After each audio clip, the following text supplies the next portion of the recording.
So, to start. Last week's session went smoothly.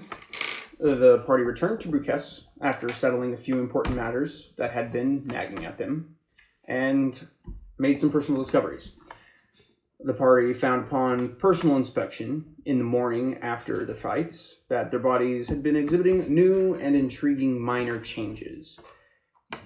After their morning activities, they also began the process of conferring with Shadowpalm and Toxis about their plans for the future. Shadowpalm quickly voiced complaints and demanded an early split from the group due to Toxis's violent methods of achieving victory, as they saw them as immoral. The spoils were quickly divided up and handed out appropriately.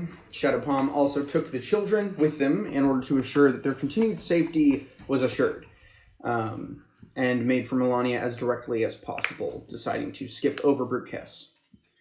The party also decided, after gathering insight into the disposition and inner workings of the Explorers' Conclave, to let their hostage go. The man quickly gathered what little belongings he had and swiftly left the group. Through the discussions with Shadowpalm, the hostage, and Toxis, some concerns were raised about a fortune that had been handed to Akars some time ago by a divination wizard. After inspecting the sheet that bore the fortune, Toxis decided to take a detour to an unknown location and gathered limited additional insight into the heavily veiled future of Milania, warning the group to be wary of tunnels beneath the earth and that Milania was likely to be in turmoil in the recent past and here in the near future.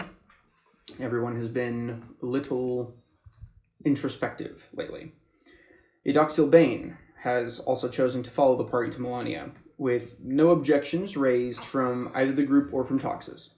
After arriving at S.P.E.C.I.L.I.S.T with materials and their tales of victory, the party finished some voluntary missions they undertook to gather some supplies and presented the retired adventurer, Snow Goblin, Vizrit, with the body and bones of the dragon that they had killed. After some discussions and some minor haggling, the group had commissioned some works to be completed by Vizrit to help boost the quality and power of the group's panoply in general. Once all was said and done for the day's work and the party met together, everybody retired to the Hronz's honored oath hearth with S.P.E.C.I.L.I.S.T and slept for the first time in a while their night of comfortable and relaxing sleep. The first that they really had since setting out from S.P.E.C.I.L.I.S.T some days before. Now, with the arrival of the morning, the party faces a new day. That being said, the day is yours. What do you wish to do with it? All right, I just want to say I will purchase the Black Dragon Bone dire flail.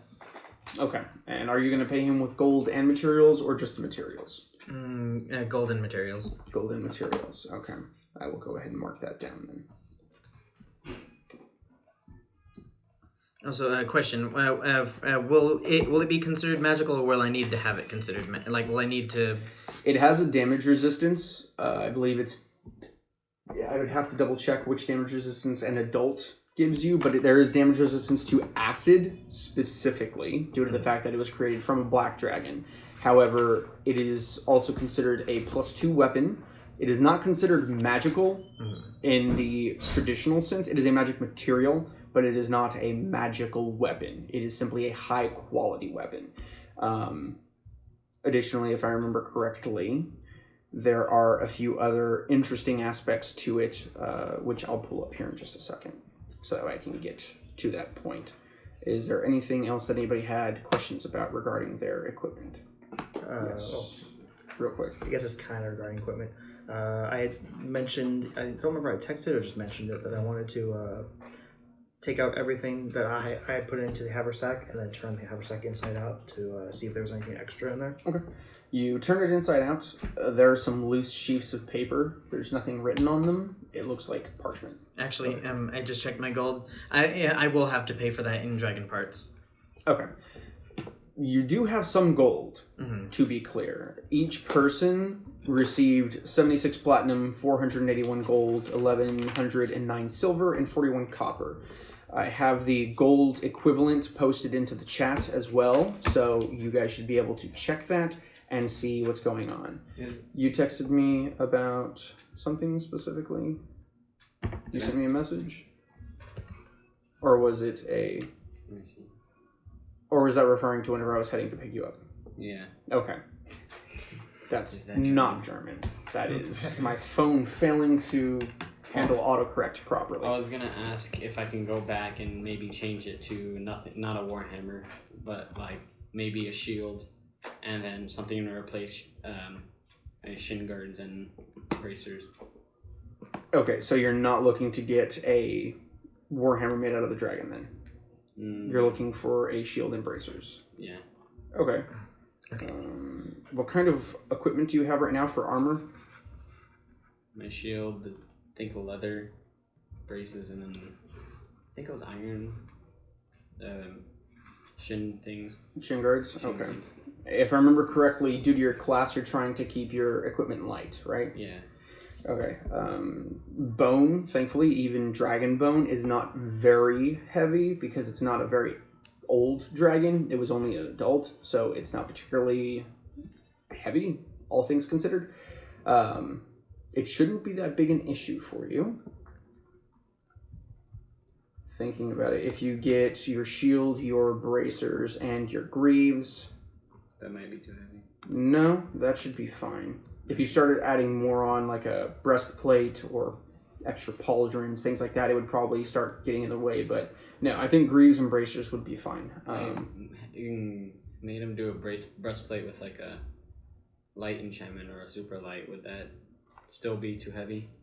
No, if you got a super light enchantment, part of the process of that is going through and making sure that whatever equipment it is being put onto is A, of adequate quality, and B, can actually has enough material to take the enchantment. It usually requires runes of some sort, or it requires an even more powerful enchantment on top of that.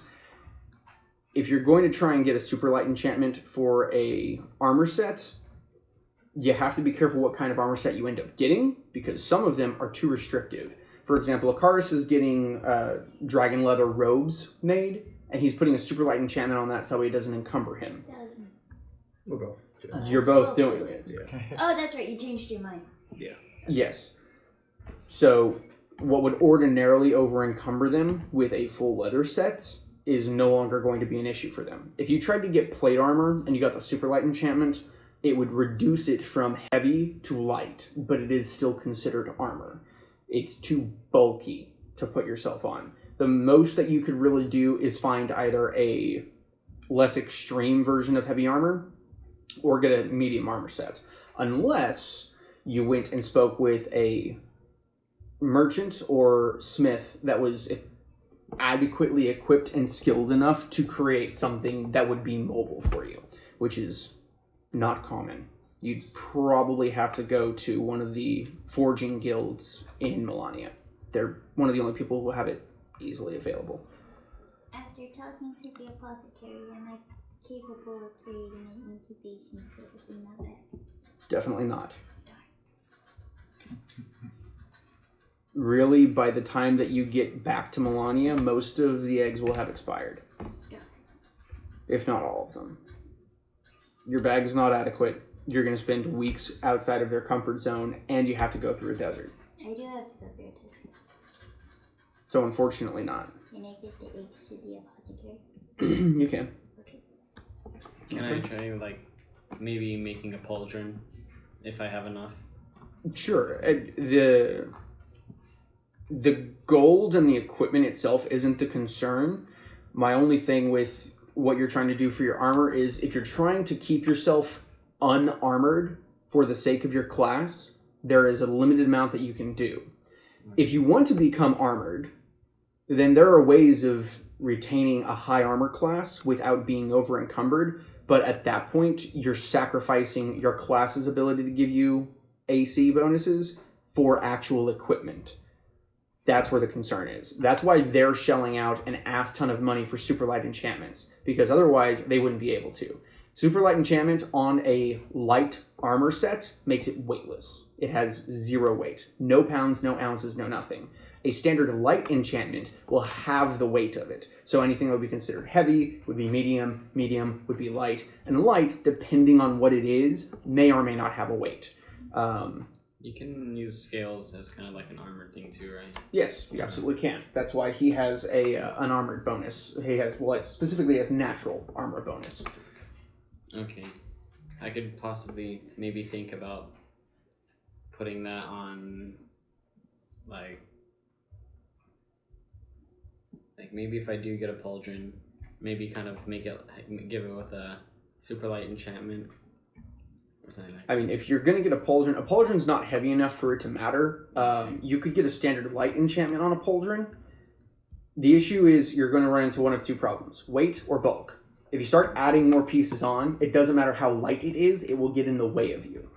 Unarmored movement or unarmored AC grants you that ability because you are free, you are dexterous, you have the ability to move unrestricted.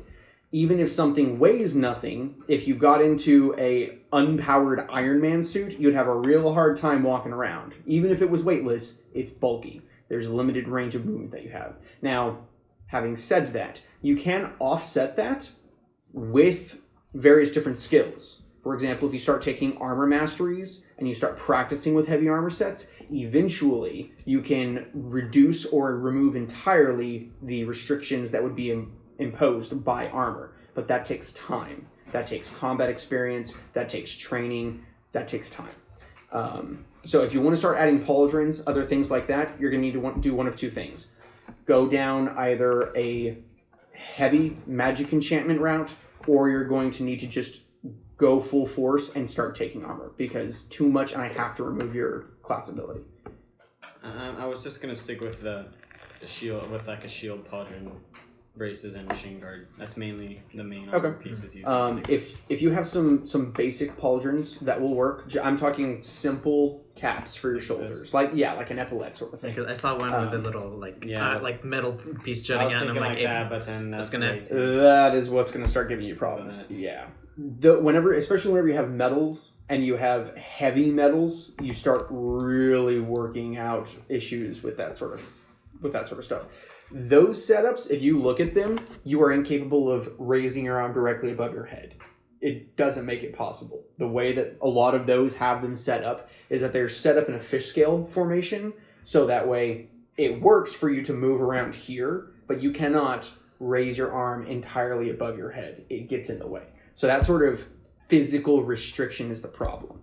Now, like I said, that leather set that you had earlier, that'll bend. That's good. That should work. That won't give you enough of a problem to remove your class ability. But yeah, 2 sets of pauldrons, some bracers, and some shin guards are about the most you're going to be able to do without it getting serious. Now, having said that, it would have to be some form of leather or other cloth. You wouldn't be able to get it made out of the dragon bone, so you'd probably have to just buy it straight out from whatever he has in his stocks. What sort of equipment are you looking to get? Did you want dragon bone? Did you want leathers? Did you want custom materials? What are you trying to make? With shield, I was gonna make that one. Try to see if I can make that one out of dragon bone. Okay. And then maybe the braces and shin guards out of some of the dragon scales. Dragon bone shield, and then bracers and greaves. The pauldron. Dragon scale. I might make just. And then the pauldrons are probably going to have to be some form of leather or some form of cloth. What are the other different kind of cloths? There's a few of them. There's silk, satin, standard cotton. If you're looking for something that is more heavily armored, you would either have to go down the enchanted route for that, for it to actually give you a bonus to AC or anything. Beyond that, it's just flavor. But as for... leather's the expected for armor. Most of them, yes. There are some liquid metal materials, but those are expensive and very rare. Does entropium exist in your world? In a form, not here on Golgurant, unfortunately. I'll probably get a leather pauldron. Well, not naturally occurring on Golgurant, I'll say that. Does he have any specific leather pauldrons, though, that give bonuses? Or no? They're just... Not by themselves. As a set, sure. yeah, you're gonna start running into issues with AC if you don't choose one or the other. Trying to pick and choose from both there are limits. And trust me, you don't have the goal to go down a lot of the enchanting routes. I'll just get like a regular leather. Okay. Right. I guess will I have enough in materials to make that flail a +2? It's already going to be a +2 because of the material. Okay. If you want to get it enchanted with an additional, there are 3 kinds of modifiers that come from weapons. The big ones are material or magic. The other ones come from skills, and that's based off of your stats and what you get from feats and other things like that. Ultimately, I'm just trying to get it so it has it's considered magical for the sake of overcoming damage resistance. Okay, or immunities. Yeah, if you're trying to make it magical, it will need to be enchanted. You can either trade gold or you can trade materials in order to get that accomplished. For example, Akaris and Typhon are both trading in a huge portion of their dragon parts in order to get their various armor sets set up. My entirety. Yeah, you did. And you very graciously asked Xeon for his dragon heart, which is going to get very interesting. So, I was wondering for the shield, do I have like enough materials or money to like give it like a return thing? Returning? Yeah.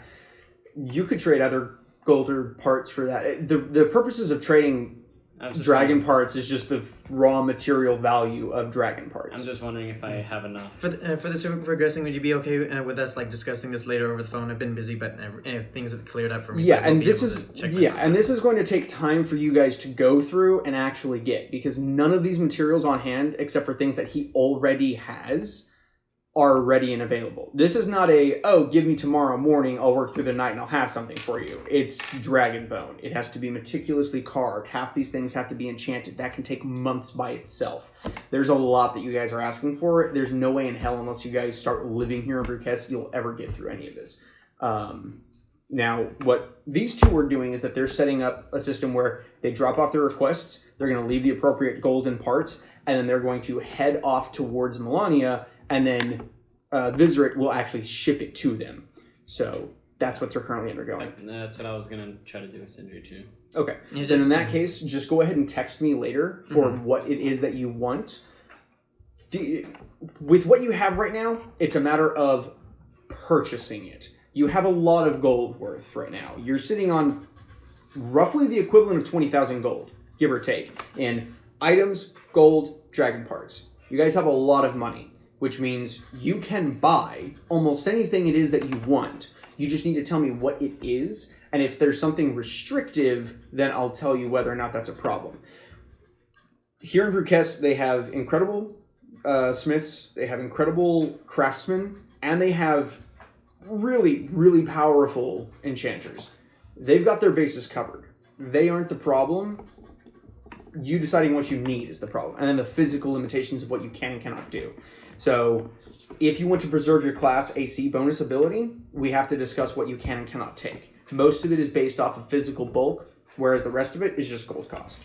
And there are ways for you to get plate armor that counts as super light, 0 weight enchantment, etc. You're going to start talking about the hundreds of thousands. Is there a magic store in this town? No, not really. Magic store in the sense of what? Each one of them have their own niches. If you want potions, talk to the apothecary. If you want equipment, you're going to have to talk to Viserit. If you want general items, go talk to the general store. The only center of commerce that they have is this one city block. Everything else is for them.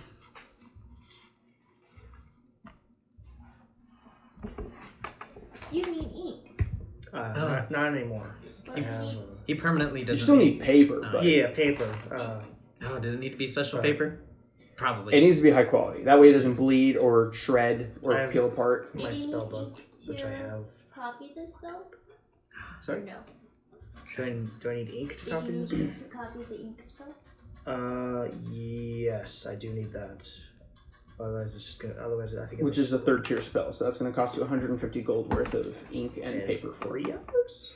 3 hours. Yes. don't remember off. Because it's not a necromancy, so you're going to have to be doing the full price for that. However, that will still function pretty well for you, and it'll remove half the cost of spells for the foreseeable future, which is a lot. Yeah. It's just the matter of buying a spell book. I have enough. Each spell book has about 100 papers, right? Yeah, about 100 pages I worth. should have like a little over 50 left. Though usually the way that I rule things for the purposes of actually utilizing your spellbook, your spellbook doesn't have every single note that you've put down and every single attempt to convert things over. Yeah. Usually you have loose sheets of paper for that, and then the finalized product you transcribe into your notebook. So your notebook only has pages available for your actual finished spells.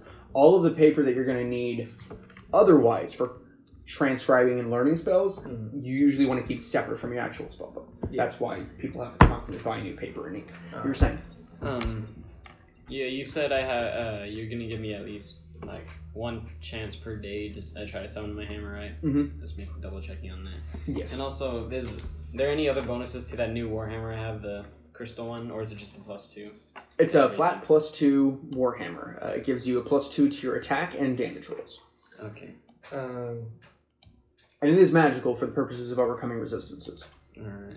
I guess what I need to do, I need to get some ink if that's possible. Yeah, they have ink here. And then take cards to get some ink and paper. Yeah. Okay. I also going to go ahead and call this like, I also need to spend some gold and stuff to refill whatever material components I'm missing. You know? Sure. Yeah, there's not a lot that you've used, so it should be pretty quick and easy. I'll say a nominal amount of silver and gold will take care of that. Since I gave him all my materials and stuff, I'll just text you later. Like, try to max it out. Try to max out. Yeah, we can retcon what we need for gold costs. If you guys want to just leave all of your dragon parts with him, at any point you can contact him and tell him to start making things for you. So that's if you guys are going to keep asking him for things, the fastest and easiest thing to do will just be to hand over the bags of golding and say, hey, whenever we ask for something, take it out of here. And if you don't have enough parts to cover the gold costs for your labor, call us and we'll give you the gold. That sort of thing.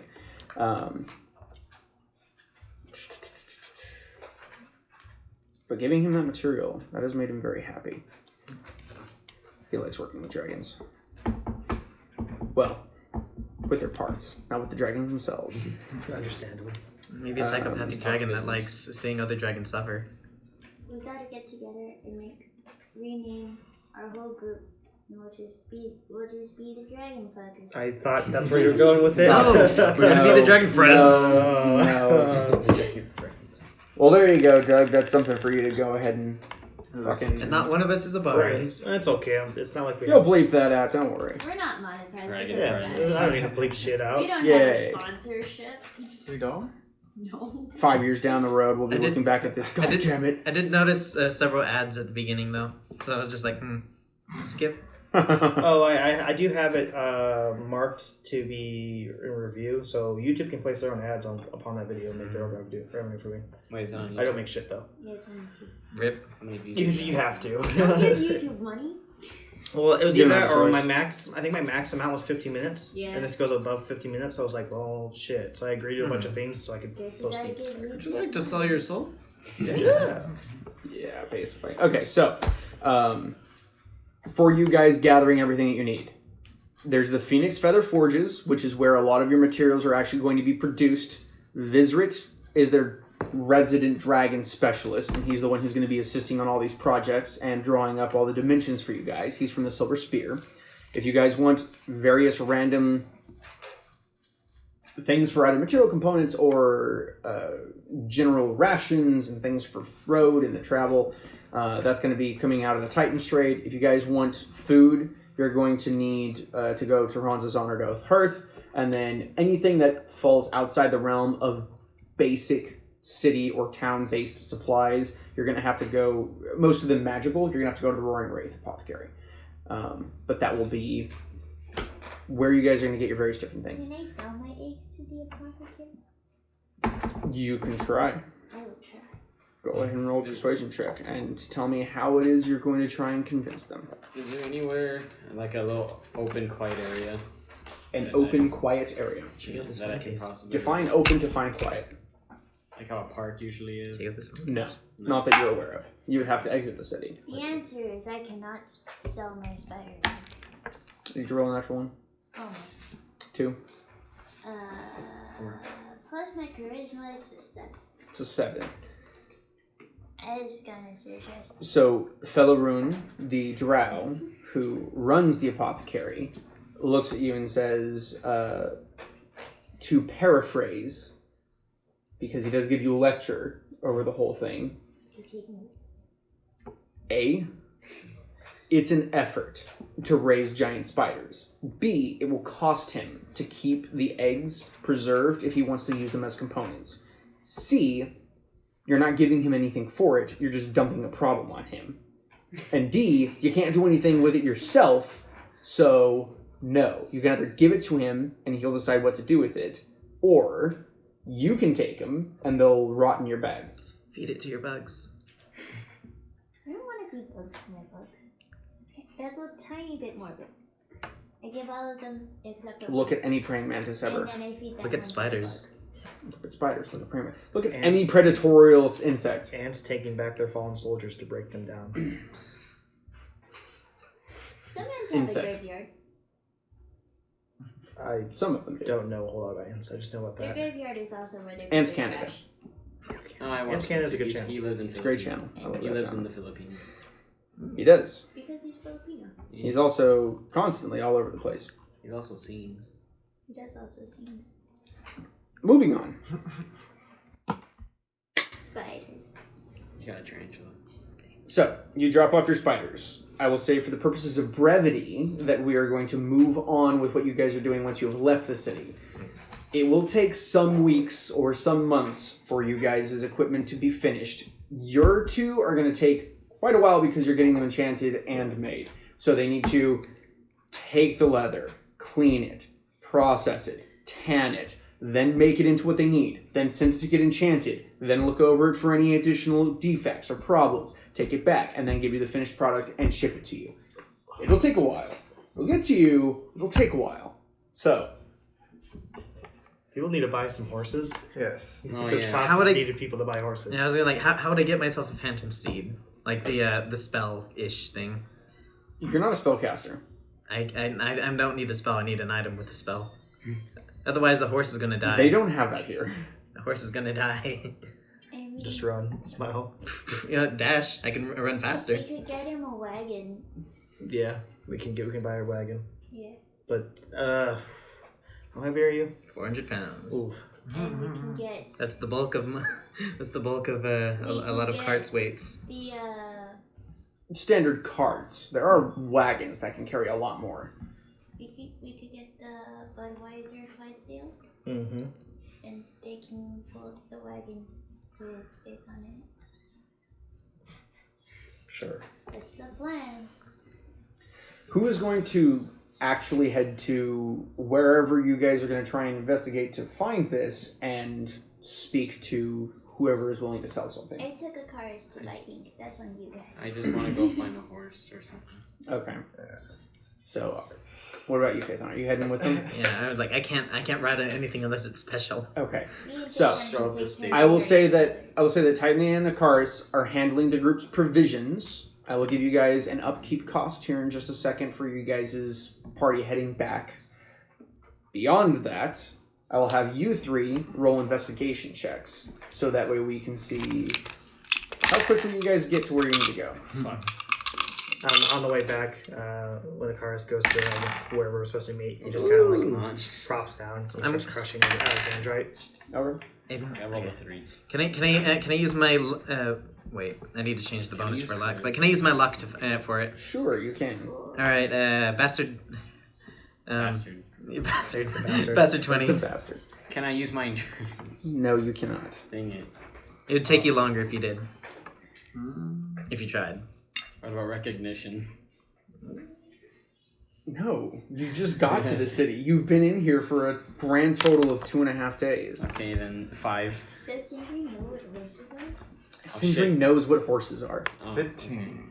Or does Sindri only know sledding? 15 and Bastard 20. Do I only know bird things? No, you know about horses. Baby bird. Let's focus, guys. Let's focus here. Okay, but 5. 5, Bastard 20, and a 15. Yes. You have no idea where you're going. You leave it up to them. Between you two, you check in with Titan's Trade, who says that there are a few people. The best place to go, though, would either be to Ron's Honored Oath, to speak with Ron's, to talk to him about any excess materials he has, or you can go talk to the Fallen Frost Farms, which is run by the Half-Giants, and they're the ones who handle a lot of the city's trade. They're the ones who handle large bulk shipments, and they're the ones who are planting all the seeds and growing the fields and handling all of the agriculture here. So, who would you rather go talk to? Franz or the Fallen Frost Farms? Yes. Indeed. And that is why you rolled a 5. Yeah. I mean, like, if you want to more for sure find something, it would definitely be the farms. But if you're hoping for something that's kind of like oh, it's been sitting out in the back for a while, you'd want the bar. I mean, it's not that bad, but still. The bar. Was it the bar? I mean, I guess. It's an inn, Yeah. but... You sound so confused, Aiden. I am confused. I'm still tired from yesterday. Oh shit. Yeah.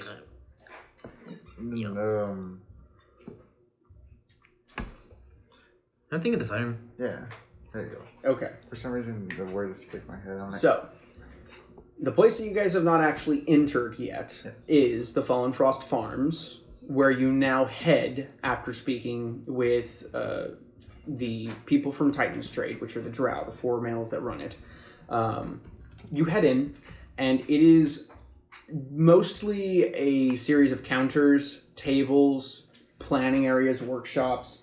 It's not a very customer-friendly area.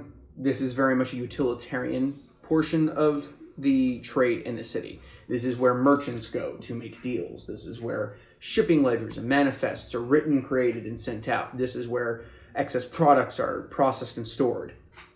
This is not a shop. This is an agricultural hub.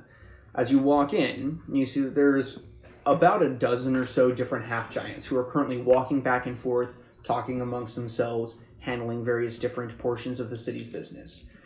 Eventually, as you all stand there, one of the half-giants walks over and looks to you all and says, "So, what can I do for you?" We're planning on crossing a desert, and these things need food. If you need trade, talk to Titan's Trade. They have the provisions. We need a ride. We need transportation. Did you walk here? Yes. Unfortunate. So, you need what? Horses, beasts of burden, cattle, Wigan? a wagon. Something that can carry him. Horses, definitely. We will need something larger for you. But we have something that could work, yes. Did you have any specifics? No, just something that can get us there. Are you looking for something that will handle long journeys, or are you looking for something that will get you from point A to point B and then probably break? Long distances, probably. Journeys would be nice. So quality then. We can do that, sure. How many are you trying to fit into the wagon? I mean, at minimum, just me. The others might have horses. Oh, but they need to sleep. If we're dragging you around, we would need either a large number of horses, or we would need Olgaroths. What are you preferring? There's 5 of us, but honestly, we just need something to transport him. Hold on. Are we taking If you're taking a wagon, you're not going to be able to ride the horses. That's fine. So, are you all going to be riding in a wagon, or do you need horses? An Olgaroth can carry you. They're not fast, but they're strong. Oh, there's 6 of us. How fast? How fast are they? Walking speed for most horses. They're not fast, but they work. They can walk for days. I might be able to just run.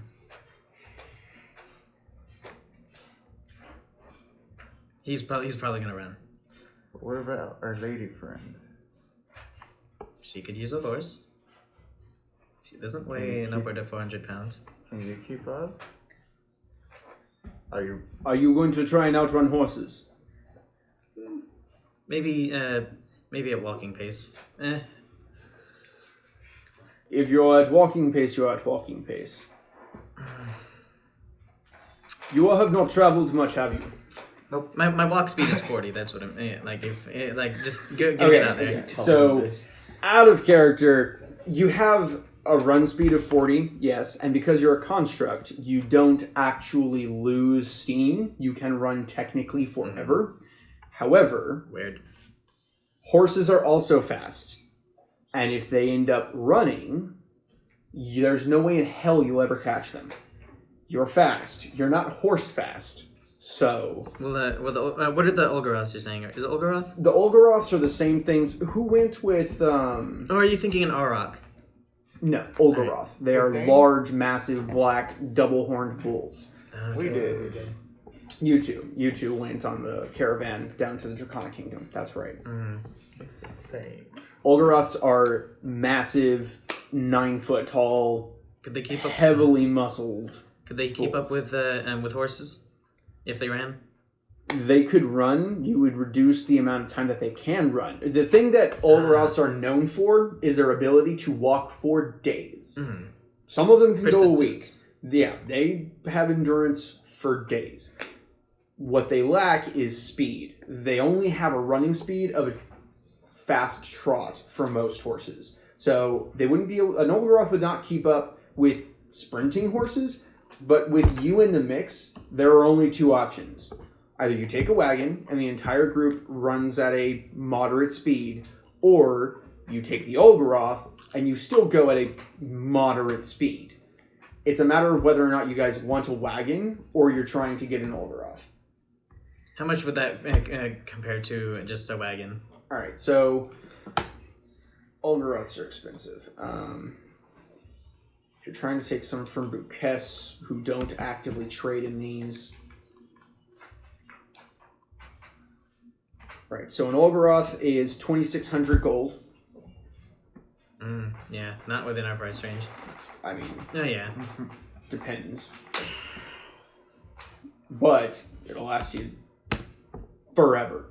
Now, if you want to get a wagon, if you are dragging the wagon with you on it, you're going to need them to be unburdened. Otherwise, they're going to move slower. So, you would either need to get a large wagon to carry all of you, which would at that point be a luxury wagon, and you're still talking about thousands of gold, or you're looking for something closer to the lines of individual mounts, and then you guys can ride at your individual speeds. All right, I'll go with the Olgaroth and dragon parts if I can. You would go ahead and make a persuasion check. This would probably be a straight charisma. A straight charisma. Nat 20 with a +2, Okay. so 22. Because you're talking to them about buying Olgaroths, which are expensive, and you're also, from now having mentioned dragon parts and the various different things, and you know Vizrit, and you start explaining you guys' situation and who you've spoken with and what you're doing here. They're willing to work out a deal with Vizrit directly. They are willing to take dragon parts worth of gold and services from Vizrit to cover whatever it is that you get. So they'll pass on the debt. They send a runner. It's fast. It's one city block. They basically go out a back door. 30 seconds later, they come back. Vizir confirms. they're willing to trade with you in the parts, but for the purposes of you trying to facilitate this, there is a small markup because you're not paying them directly in gold, which is what they need more of. So, let me see.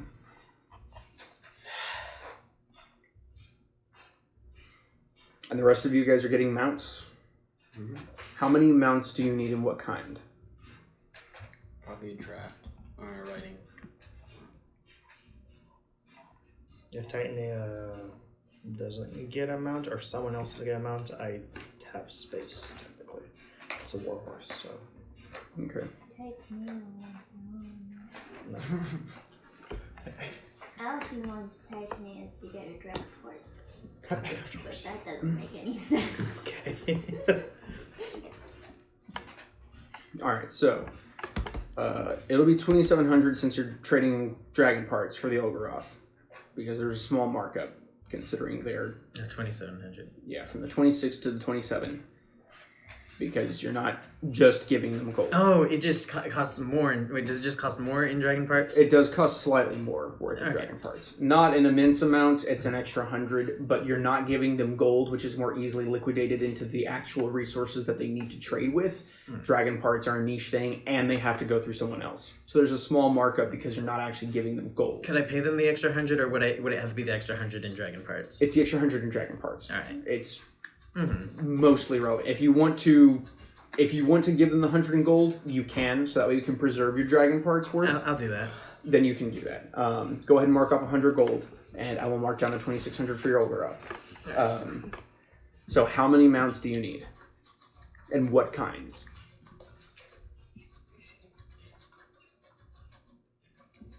What kinds are there?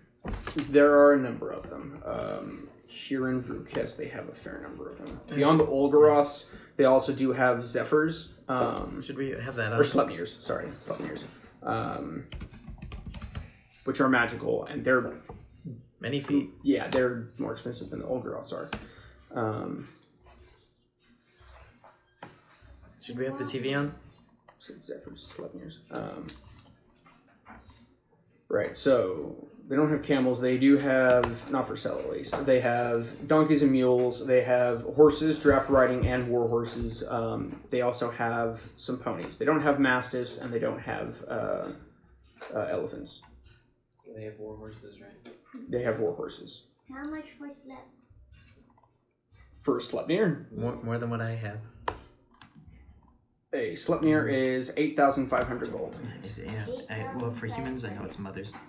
I'll take a No, let's riding see, because I horse. believe it's Yeah, I'll take a mothers. riding horse. Because it's, yeah. How much is platinum tangle? Yes. Goes right over. It's fine. They are expensive. But Sleipnirs are insane. Sleipnirs are 10-foot tall, 6-legged, magical horses. I really want one. How much do I have left? Centipede horse. Very little, huh? Centipede horse. They're insane. Yeah. Their speed is Seems like an almost unrivaled on land Just not as majestic. for standard mounts, at least. And they're considered a magical mount, but I'm talking about like you ride on its back and you run around, sort of thing. Because there are other mounts that are faster, but This okay. So 10 times higher than the actual amount. the super light enchantment is 1,250. You wanted a cape, which is not a full combat robe set, which is cheaper. Right now, you've burnt through 1,775 of your gold out of the 10,200 you have. Can you pay with the rest of my dragon? Make a charisma check.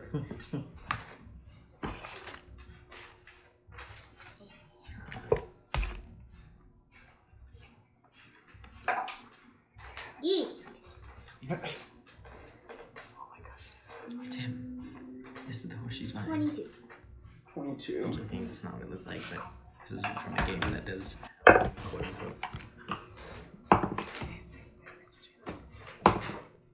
There is some back and forth as the half giants start arguing with Vizrit because they don't want dragon parts. They don't care. Vizard very much does. After a long conversation, eventually, they hesitantly agree for the price of 9,200, which means that you are going to have to pay some extra in gold. I accept. How much extra? Let me see. So, it's 9,200 that they're actually charging you. It's 8,500 for the base price, which comes out to 700 extra. From your 10,000. Let me calculator this out. The one that you currently have. 0 minus 1775 minus Mineral 2 deficiency. 9200. You're going to end up needing to give them back 775 gold. 775 gold? Yes. Okay. Worth it. That's why I just had this question. She's not wrong. At least something Slut feels are like that. amazing. Guys, yeah.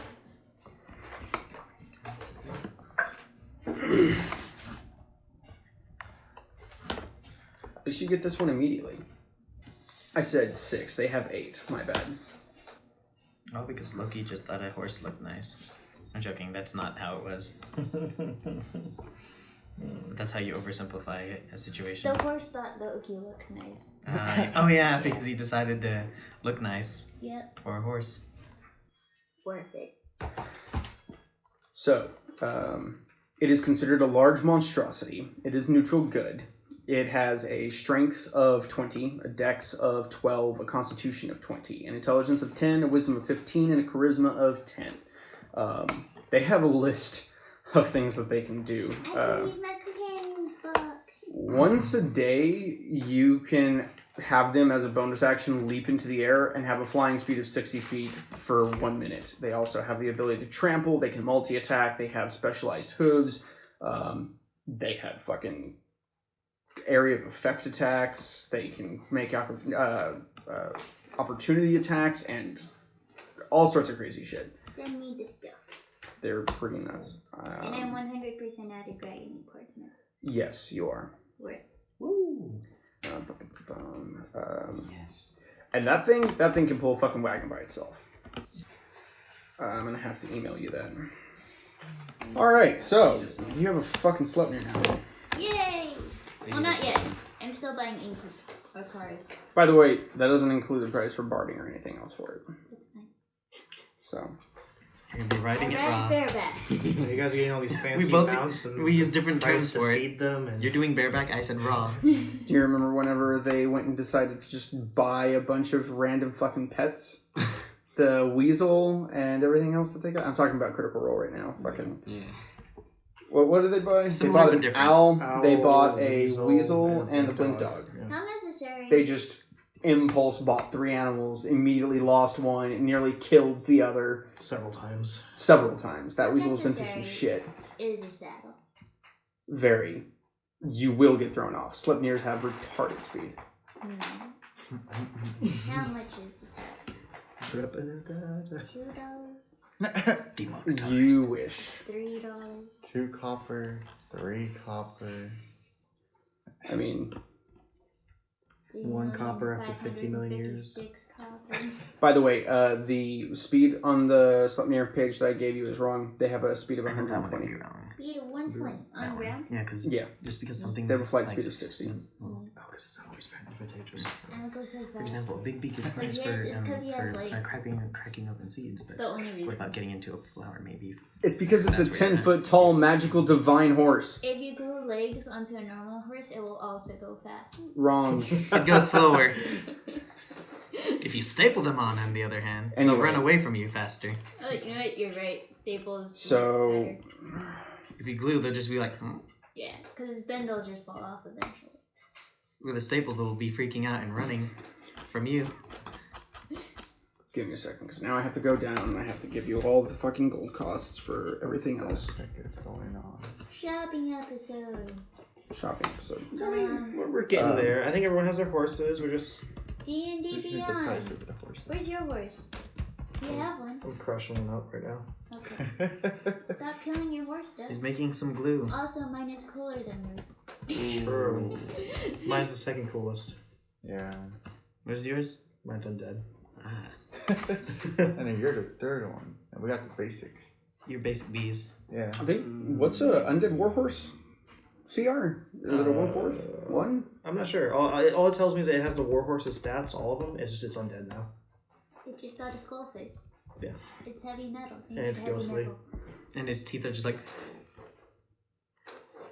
It's always smiling. Always smiling. It's always smiling. Yeah. It's the happiest horse. it's always trying just to bite the tip off of the whatever it's trying to bite. That not like that.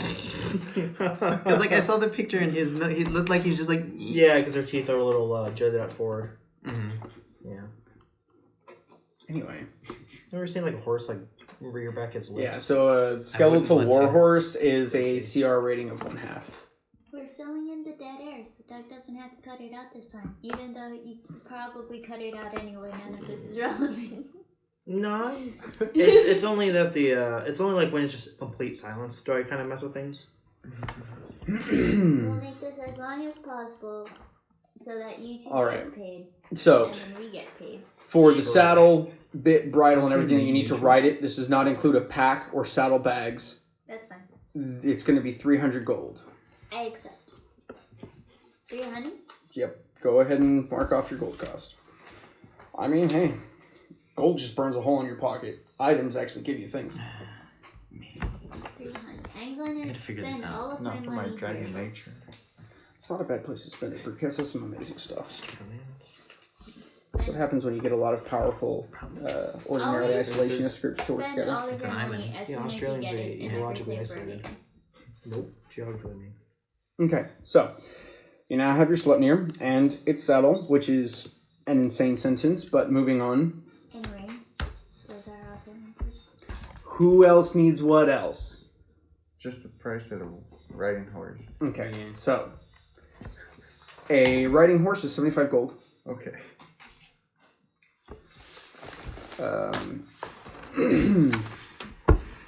You already have yours. You've got your Sleipnir. You're getting an Olgaroth. You've already paid for that. You're going to get a riding horse as well? Yeah. Okay. Okay, so you two go ahead and, or sorry, you've already marked off yours. Go ahead and mark off your 75 gold for that. And then let me also give you the information for what kind of saddles you have. So for standard mounts, the bit and the bridle for a normal horse is going to be 2 gold. And then what kind of saddles are you guys going to look for? You have riding, exotic, military, and pack.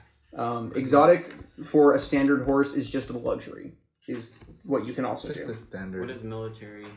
A military gives you a much larger, much more comfortable saddle that also comes with saddlebags, and it does have a little bit of extra armoring. It also has all the necessary tacks and loops that you're going to need for putting barding on top of it. How much is it? Is that It's 20 gold. It's not a lot. Standard saddle pack, a pack saddle is 5 gold. Riding is 10. The saddlebags themselves are 4 gold. Exotics are basically you can use an exotic saddle for an exotic mount, or if you pay the same price as an exotic for a standard mount, all you're effectively going to get is a luxury saddle. It usually has extra cushioning and more slots. It's more comfortable, and you can actually tie your legs in and strap them down. It's nicer. So you said you're going to get a I want the military one instead. military, I want 20 gold, military. and a military, 20 gold. 95 gold. Are you guys, don't forget to mark off the additional 2 gold for each of what you're going to get, and then do you guys want the barding for it, which is going to be armor for them, or are you going to leave them unencumbered? Maybe a little armor. Just in case. They only have standardized barding sets. Yes. Yes. Okay. So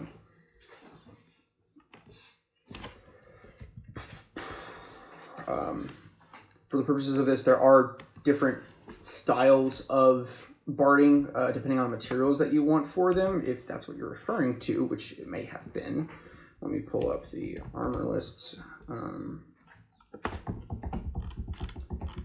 Okay, so what they have available here, because they are not a military town, they have leather, they have scale mail, they have chain mail, and they have plate mail.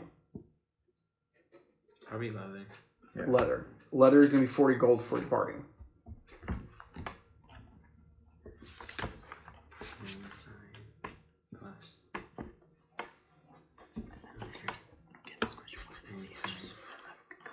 And you said you wanted a what kind of horse? Riding. A riding horse? Okay. How much? 75 for a riding horse. No, the leather part. The leather is going to be 40. 40 plus 9. 40 plus 75 plus 2, which is what you guys are getting. You guys will also need to, because you are going to be going through a desert at one point, purchase something to either shade your horses when you're resting, as well as feed your horses and water your horses while you're there. So, for each of you, go ahead and mark up an additional 50 gold for all the equipment you're going to need to make sure that your horses don't die in the desert. Horses are hardy, and they can last a while, but if you want to keep them in good health, you're going to have to make sure that they're well taken care of. Is that the same for me as well? Yeah, for you, there's going to be a whole another deal. So it is considered an exotic saddle, but it is not as bad as a Sleipnir is. So that's going to be 3 times, just 60. So 180 gold for the saddle. All right. It'll be 10 gold for the bit and bridle. All right. Do you want to armor it? No. Okay. So go ahead and mark off the appropriate gold amounts for that then. Minus 180. And then minus 10? Like bits and Yes. bridle. All right, Yeah.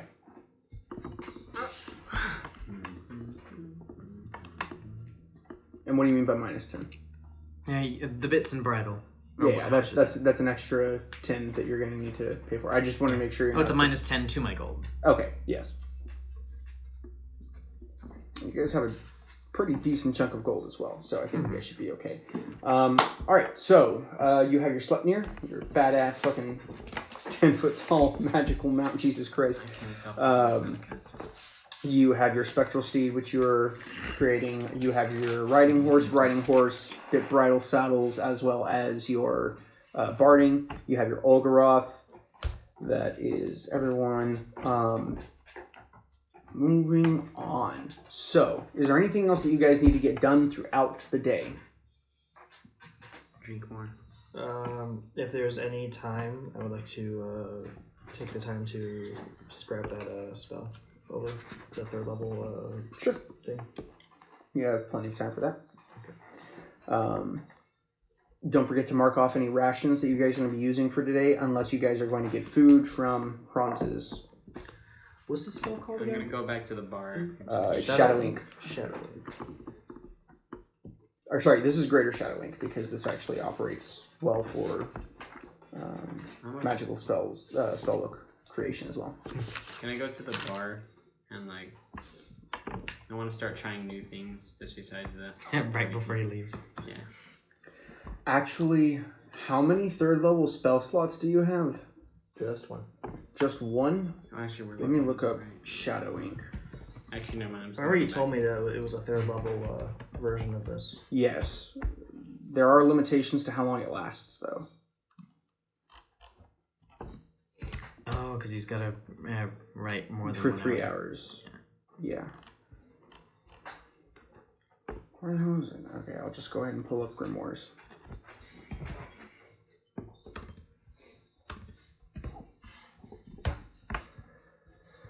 Grimoire's Grimoire. I love this fucking supplement. Such a good supplement. Okay, so the traditional supplement allows for a single ounce, a single hour. No, yeah, that's fine. It'll work. It'll last the 3 hours that you need. Okay, you're good. Never mind. Oh, well, how does it word it? Because it's kind of weird. Well, it creates a specific amount, which only really matters if you're going to actually be writing down something, or if you're going to be pouring it onto a painting or something, and it requires a specific amount of ink. However, it also lasts for 3 hours. So that's actually all the time that you need to scribe out your translation. Also, go ahead and make an intelligence check for me. Okay. I'm using normal ink to scrap this one out. Are you using normal ink? Yeah, because I was afraid that I was going to burn it up like a scroll. No, you're correct. You are correct.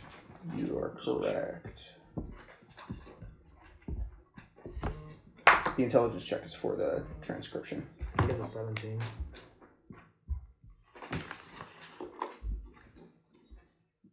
intelligence, and you are proficient.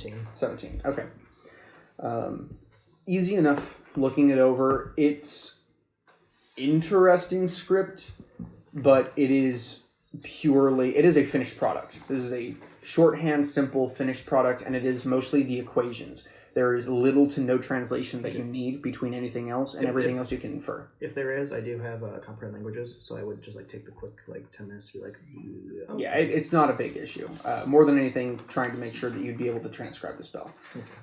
There are DCs for transcription between scrolls. Sorry, who was saying something earlier? I was gonna go back to the bar and just drink the honey thing. The Winter's Mead? Winter's Moon Mead. Alright. He's gonna take one cup only. Okay, if I remember correctly, that's 6 silver. Go ahead and mark that off for a wonderful jug. Ooh.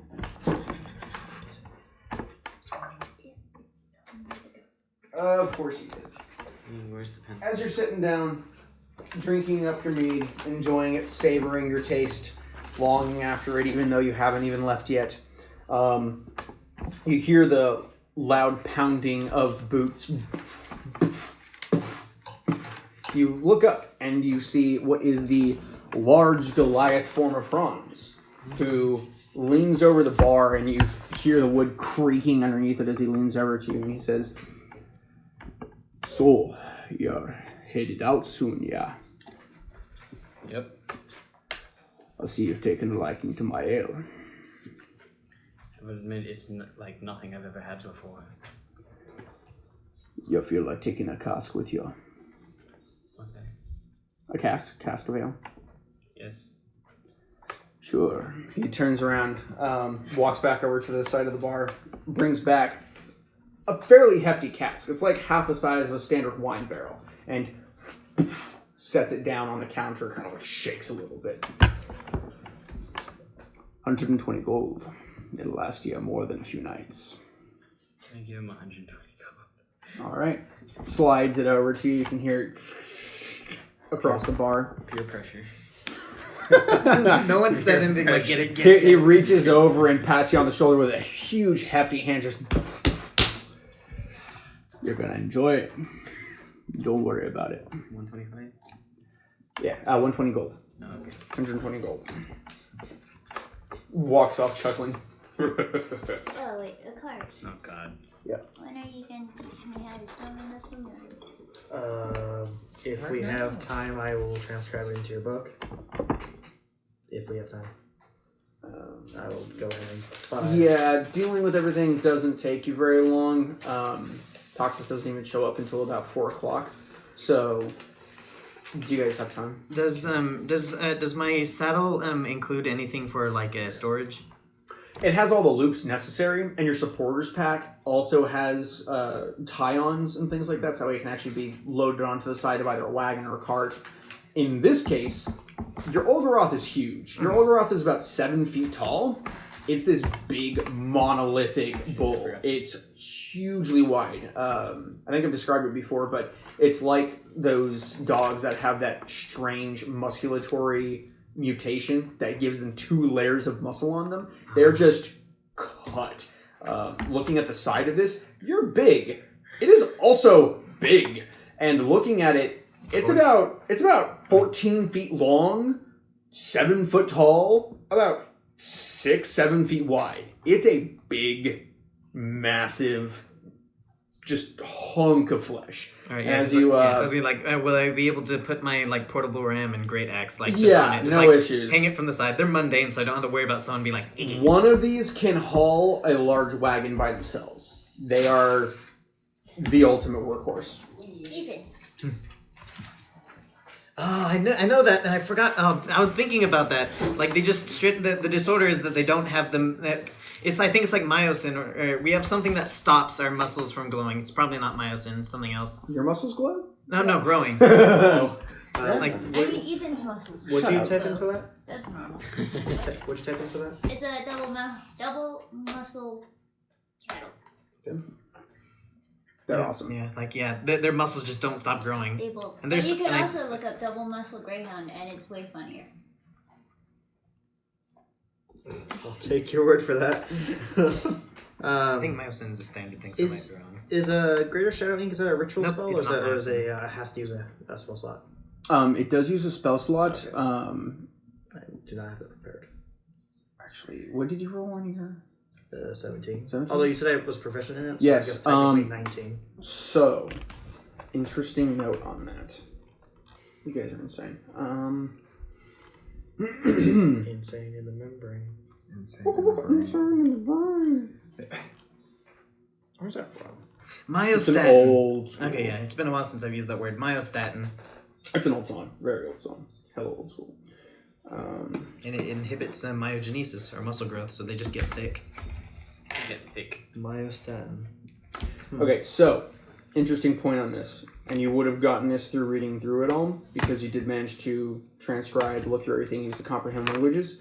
If you get a fire jet worth 1,500 gold, you can use that as the focus for a ritual for that. Okay. Good to know.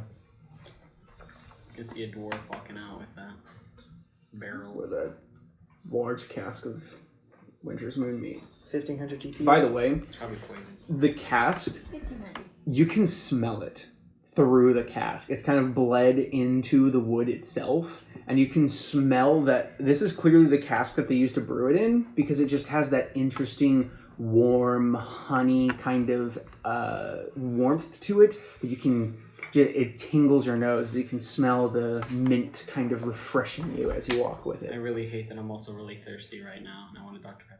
No, you know what? You know what? And I'll also like put the block and tackle on there, just so if I need something up there and someone's like, yeah, "Get up here's easier way up." Sure, you set up a block and tackle on your Alder Rock. Not the first time it's happened in history. Probably won't be the last. And that's when the world ended that day. As soon as you did it. Transcribe it. Okay, I guess through this time, if we had leftover time, I would have probably bought an extra 100 gold worth of ink. I already marked it off. And I would have went ahead and transcribed into your book. Use 900 gold worth of ink. That's fine. Okay. Probably at some point there's like extra wordings and stuff like, hey, don't do this, don't do that, don't do that. You know, the things that You did. I did. Gotcha. Then you can, like at night, you can I just just That's what happens when you're new to spells. like, and then at night you can just Really cast the wanna spell and try. start writing in the wizard spells that you Using he component just for it. mine out. I know, so. Alright. It's in common, right? Because that's all you know? That's all I know. Okay, so it's written in I know, common. you know. I know. That's awesome. I guess if for any future references, I guess that spell won't be doesn't have any cipher. It will just be there in common. So Gotcha. I mean, I can't be like cipher and be like, you know, then I'd have to like explain the cipher and Extra effort. yeah. What you've done is doom the world. Anyway, It's Moving happened on. before. is there anything else that you guys need to accomplish while you're here?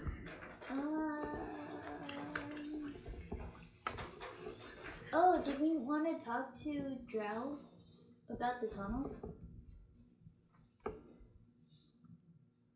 That was a question that was brought up last time that no one answered. What do you mean? The I know what you're referring to about the tunnels, but which drow? There's a lot of them. That was one. any of the Drow, no one specified. Okay. Oh, never We mind. just said Drow.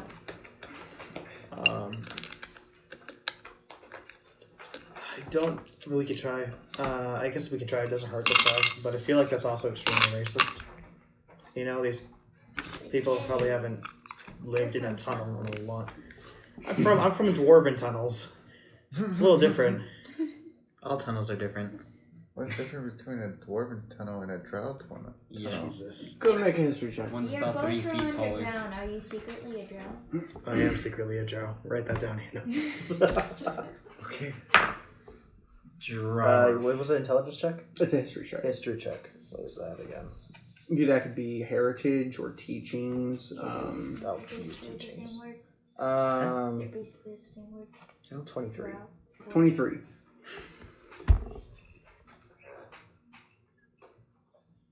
You know that there are several levels to underground. Underground is a general term that a lot of people use just to refer to anything that isn't directly on the surface. That can apply to divots in the sides of mountains, that could pass for caves, that also applies to the Underdark, that applies to the Underdeep, that applies to basically everything.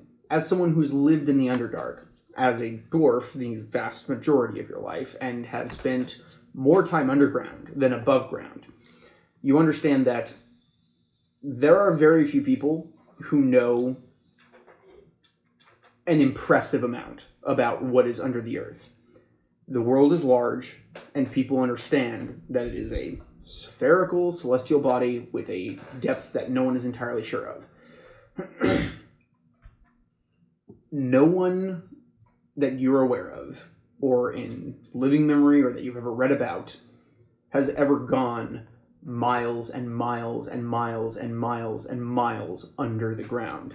A few miles, maybe. The Underdeep starts roughly 10 miles down, and those caves are some of the most dangerous, and very few people go through them. Anything below that, nobody knows about. So the word underground is a vague sentence, or a vague word to put into a sentence. For the sake of brevity, I'm not going to give you the rundown of the entire history of the Underdeep and the Underdark, but beware the tunnels could apply to way too much. There's the Underdark, there's the Underdeep. There are tunnels that people don't know about. There are a few different gods and goddesses that you can think of off the top of your head that are said to reside somewhere in the Underdark or in the Underdeep. There's a lot. And it's very hard to track people through tunnels like that. It's not like you can get a bird's eye view from the air and see through everything. Very few creatures that you're even aware of have anything like tremor sense, and very few have tremor sense that can operate to great degrees or great distances. There's no magical equivalent to X-ray aside from maybe true vision, and as far as you're aware, there's no true vision that extends beyond physical substances or beyond the actual ground itself. You can't just stand above it and X-ray the ground with seismic activity or a seismograph and see what's there. Yeah. So it's a little hard for you to tell where the threat may come from. If you know the destination and you know where someone's coming from, usually you can plot a roughly accurate path as to where they would most likely go, because certain areas are known to be danger zones under the earth. But with only a destination, you have no idea where they may be coming from. Yeah. So, given that divination spell was about Milania and the Birthings underground, me and Zion did come across a couple of species there that were worrisome. A couple of species, just more like many of the same one. Grave ones, right? So, if it has to do with anything about under the tunnels, maybe the sewers beneath Milania, maybe the underground is a lot. There could be tunnels that we don't know about. They could be referring to tunnels in the Underdeep. But I feel like a good, safe a way to think about it is that we should just not go in any tunnels. No tunnels at all. Just avoid tunnels. Yeah, and you know that generally the deeper down something lives, the worse it gets. For example, illithids prefer going as far down as they can. Yeah. The Duergar are from the Underdeep. And usually what separates a lot of different races from others of their kind are the distance beneath the earth. Yeah. Duergar are these ashy-skinned, gray, pale creatures, and they live in the Underdeep. Illithids, similarly, dwarves and drow live in the Underdark and are more humanoid, more human, more civilized to a certain extent. There are differences between species, obviously, but culturally speaking, the closer to the sky you live, the better on the alignment shift you tend to have. It's not always the case. There are obviously deviants everywhere, but that's a generalization. So, avoid tunnels. Don't go into the sewers. Avoid Milania, mostly. Everybody roll perception checks. Is that cocked? Can't tell. My Does perception. that count as cocked, Ethan? Ethan, does that looking count as down cocked? on Damn, it. 17 would be great. No. Is What? this a nat 20 and I don't want to No, it's not. Okay. Oh, like if the die wasn't there, it would have just. If you can put a fallen. D4 on it, you're good. Can you get my phone? So what was this perception? Perception check. 18. Okay. 20, nat 20, 22 total. 22 total. Nat 20, 21 total. Okay. 15. 15. What was yours? Did you say 18. 18? Just a second. 14? Okay. You three. As you're having this conversation outside, having finished your daily chores, gathering everything you need, right now it's about 2:30 in the afternoon. You've finished bartering with people, saying your goodbyes, touching base, gathering all of your various new mounts, handling your transcriptions, and other things like that. As you three are talking amongst yourselves and discussing what's going to be happening with the other two remaining members of your party, you three are facing to the south at a particular moment. And in the distance, you can see what looks like some sort of strange light that suddenly appears, brighter than the day. You two see, as you look over, as this flash happens, this faint trace of what looks like purple ethereal light rising up in almost like a column or a plume. Within the city or outskirts? Probably within the outskirts. You rolled an natural 20. It's or at the very least, it's not near here. Okay. Who's next to me right now? Like, Everybody. Hey, Everybody in the party, at least. yeah, I'm gonna be like, yeah. Anybody see that? over there, and I'm already having the zeal just to go over there.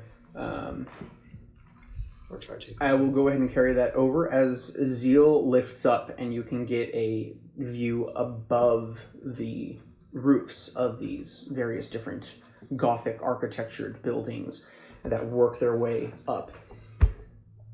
You see to the south, a fairly large distance away from Bruquess, miles and miles, into what looks like a dark tree line. You see that there is this massive column of purple light slowly expanding in the forest to the south. I relay that back. Any idea what that might be? I no clue. Any memories? Go ahead and roll an intelligence check. No memories. Does it feel like Nat Wow. 20. Actually, 20. That paper. 21 altogether. 21. As you start maneuvering your way through the streets so that you can get a good view between the honeycombed sections of the buildings to get a little bit more of a clear view on this thin column that seems to be slowly growing, the only thing you've ever seen that looks anything like that is Magic's. But looking at it, that's big. That stretches to the sky, and you can see now it's getting taller as it's getting wider, and you can see it slowly piercing its way through the heavens. It looks almost Bleach Aura-esque. That's those sorts of wisps of energy that seem to rise up kind of like a smoke, painted this deep violet color. It's vibrant, and it kind of hurts to look at. Not quite staring at the sun style, but it's a very bright light source. And it's currently midday, so it's not easy to see lights in general, especially from that distance. But whatever it is, that is big, and that is strong. Does Akaris know anything about your color theory with your magic system at all? Go ahead and roll roll a teachings. Okay. 17. 17. Colors denote a number of things. Colors can denote schools of magic. They can denote elemental types. They can denote physical effects on the world around you. You know what a color spectrum is. You know what rainbows are. You know how they work. You know that different schools of magic produce different colors naturally. As a necromancy specialist, you're well aware that most necromantic energies are dark black. Sometimes they have a silver look to them. Some of them are red, not very common. There's also an even less common green that can sometimes be associated with them. Purple is usually reserved for a few things. It could be some form of a light spell. It could be some form of divine magic. It could be some form of healing magic. It could be some sort of side effect of something you're not aware of. You're not sure what exactly this is, and without being there to see or experience or to smell or to interact with its effects, it could fall into several categories, and unfortunately you're just not sure. Okay. Loving these natural 20s. Good things at good times.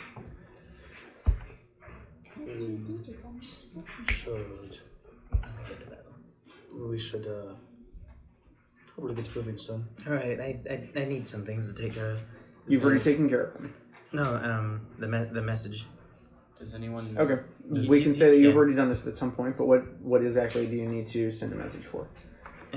He's sending it to his family. Okay. Well, namely, from what?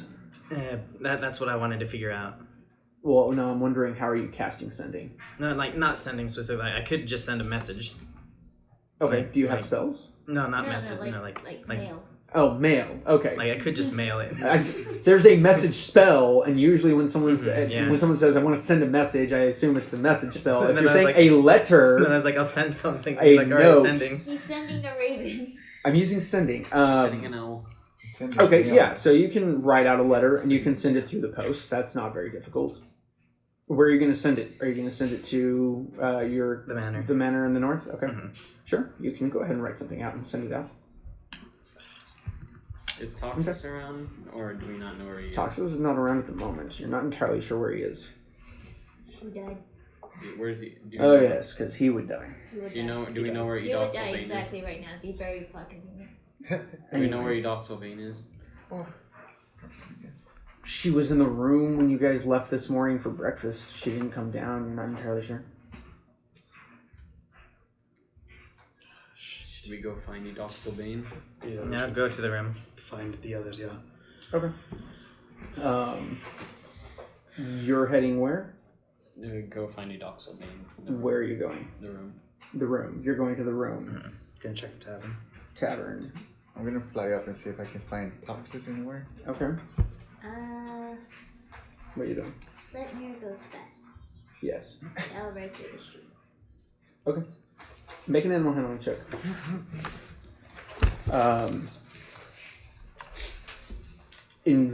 Perception check, investigation check.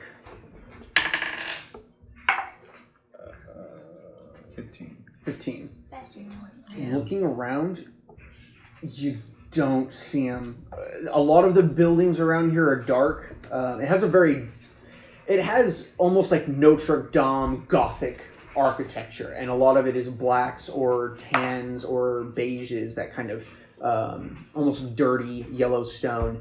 Unfortunately, you might be able to find him if you take more time, but if he's not outside right now, you wouldn't be able to see him at all. You're not sure. Yeah. Bastard 20. Bastard 20. Sure, yeah. Sleipnir goes fast. You aren't having an issue controlling it or handling it. It's a magical beast and you can just tell it what to do. But actually holding on, as this is your first time riding at full speed, whew, go ahead and make a, one, make a dexterity saving throw for me, and two, make a D100 roll. You head inside, looking around the inn. I don't know what to use for this. I rolled a 17, but I don't know what to use for investigation here. For investigation, it could be either a perception, it could be an intelligence, it could be an instinct. If there's an intelligence, it's a 24. Neat. Okay. But if it's a perception, it's an 18. So I'm just like... Depends on what you want to use. 16 and an 88. Okay, you're fine, you don't fall off. And an 88, Yeah. you've rode Sleipnirs before, actually. And you quickly get your bearings as you get on top of it. You feel a sense of Oh wait, hold on. unease? I just realized I rolled a D8 and not D10. 86. 86. Oh, same. You feel a sense of not longing, but like something isn't right. Like you're forgetting something, like you're missing something. Your form just seems to kind of get itchy. It's kind of like when you feel like you should be wearing something, but you're not. Like when you're used to wearing heavy clothes up north, and then you come back down and you just feel naked because of the thin clothes that you're wearing. It's strange. You quickly scan around the area inside of the inn. You don't see anything, but you immediately make the split-second decision to go speak to Hans, who is at the bar and manages the area. As you go and ask him whether or not he's seen Edog, he says that she hasn't come down yet today. My bad. She came down earlier, but she went back up to her room with several packages. So apparently she's in the room. You two, who beelined it for the room, open the door and look around. She isn't in the room proper, but she is in that little area that she kind of curtained off. And you hear clinking of metal and glass and various different things as you see her form vaguely outlined behind the curtains. Miss, seems to be things happening outside. Just wanted to warn you. And then I turn around and leave. Okay. We were wondering if you probably know what this is. At that point, she pushes her face past part of the curtain, and she looks around, and she just hears... Wait, if that's Phaethon, she doesn't whisper step. That's right! You have the boots now. I apologize. She doesn't hear anything. She just heard your voice and doesn't see you. And she's... looks around for a second, doesn't see Phaethon, and says, I'm sorry, what? There's a weird... What color was it? Purple, right? Violet, yeah. There's a weird violet pillar seeming to expand and into the sky and seem to grow pretty far from here. It's pretty big. Do you know anything like that? I don't. I can go look. Give me a moment. Alright. She shuts the curtain, just kind of like pulls her head back. I'm gonna go wait outside. Okay. Alright, I just wanted to ask if he's seen the elf or Toxus. You did see the elf. He's currently sitting at the bar, just kind of... He's more resting. He looks tired, and his eyes are kind of drooping. He just seems beat. As for Toxus, he's not sure. He left this morning. He hasn't been back yet. That's good. If he does come back, just let him know that we're waiting at the gate. Sure. Thank you. I'll go and I'm gonna grab the elf and be like, elf, we gotta go. We'll see you later. Yeah. Did you find anything? So you went to the elf? Yeah, I went to the elf afterwards. He's like, what are we doing? We're going. There's a chance we might be needing to leave soon. I thought we were leaving this morning. Sure, yeah, no, of course, whatever you say. Let's. And he gets up and he just kind of like, you can go back. Wearily, drearily, just kind of like follows you out. It looks like he's still waking up. Alright, can I go back into the room and tell her also we're leaving soon? You just hear a voice respond from behind the curtain. I'll be ready shortly. I was just telling the elf to get him to go with me. Okay. Because it could be true, or it could. Did I find anyone? You rode I- through I- the I- streets I like a presume mad you're woman and saw nothing. Saw a few blurs. I mean, you saw people. You see saw names, the God. citizens of Brukes. You saw one what looks like an But I adventuring didn't- I group. didn't That's it. find anyone No. in the darn. Where's the elephant man? Yeah, where's the elephant in the room? The Loxodon is currently with the party outside, Oh, being What if we quiet. did get an I'm elephant? dumb. Oh shit! Why didn't we? Connor's I not. have hands. That's what I was You do. thinking. I'm very He's not here to see me summon a. You just wanted an excuse to ride the Sleipnir. Yeah. What? He's not here to see me summon an undead steed. So when The paladin. So does it sound like a big octopus walking? I don't know if you summoned it yet. I did. It's just chilling there. Sounds like a hard octopus. I have no idea what his reaction would be. I'm going to say for the purposes of this that he is confused and demands an explanation. You explain it to him in simple dwarven terms, and he's Since I'm Taken aback. dumb, I Magic. will use my hands Magic. now Magic. to find my party. Because I... okay. It's not hard to find the party, but It's not, but I forgot I had hands. Even though that's my entire Sorry. character. It's fine. Am I invisible to one of your sites now? Just one of them. Tremors. Tremor sense. Just Oh, tremor sense, yeah. You don't shake. it's just like Just imagine those cartoon characters. not even. Just guys. So, Yeah, I guess at most it's just like your metal kind of rubbing up against each other. I was just like imagine that, like just the landing just you just hear him yelling.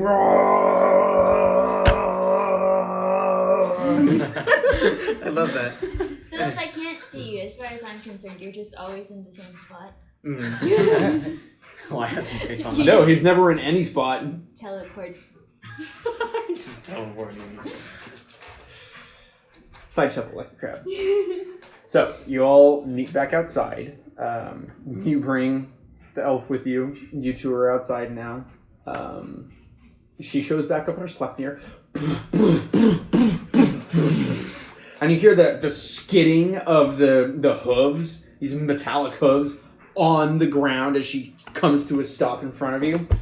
It's a terrifying, impressive sight, and seeing Titan and her non-face is even creepier. I'm tall. I give my mount a little Goddammit, pat on the Alfie. side, and then like just to give it a heads up that I'm gonna be getting on it, and then get on and try to get on it. The Algroth? Mhm. Sure. Go ahead and make an animal handling What's check. elephant's name again? The Loxodon is... I don't Did we remember. learn his name? He didn't tell us his name. He did, I think. But I don't Wait, I what's- think he did. What's I just animal don't handling know under? what. Animal handling would either be survival or instinct, resourcefulness. It would be something along those lines. Unless you're trying to just be charismatic and persuade the I'm thing. gonna ask. Okay, I was like, there's no way I'm gonna luck my way through this. So Because I also You use could. teachings You could before. try. 16. I think I've used teachings because I read about it. And I try to You've apply read about it, yeah. Yeah. I'm not that good. Can I ask the Loxodon if he knows anything about this? He has no fucking clue. Can I Yeah. find talk? Not a direct quote. It's a 16 if I'm using. It's a 16 if I'm being lucky about it. Okay. I'm feeling. Otherwise, it's a. Yeah, no, that's enough. It's a well-trained beast of burden as you clamber your way back up on top of it. It's surprising.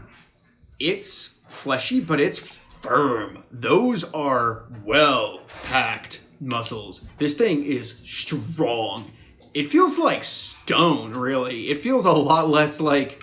And you and your Yeah, I'm experience just like- as a metal and stone and wood being... You are very aware that stone can be kind of soft sometimes because you've crashed through it on occasion. It's about stone strength, give or take. It's rock solid, not a euphemism.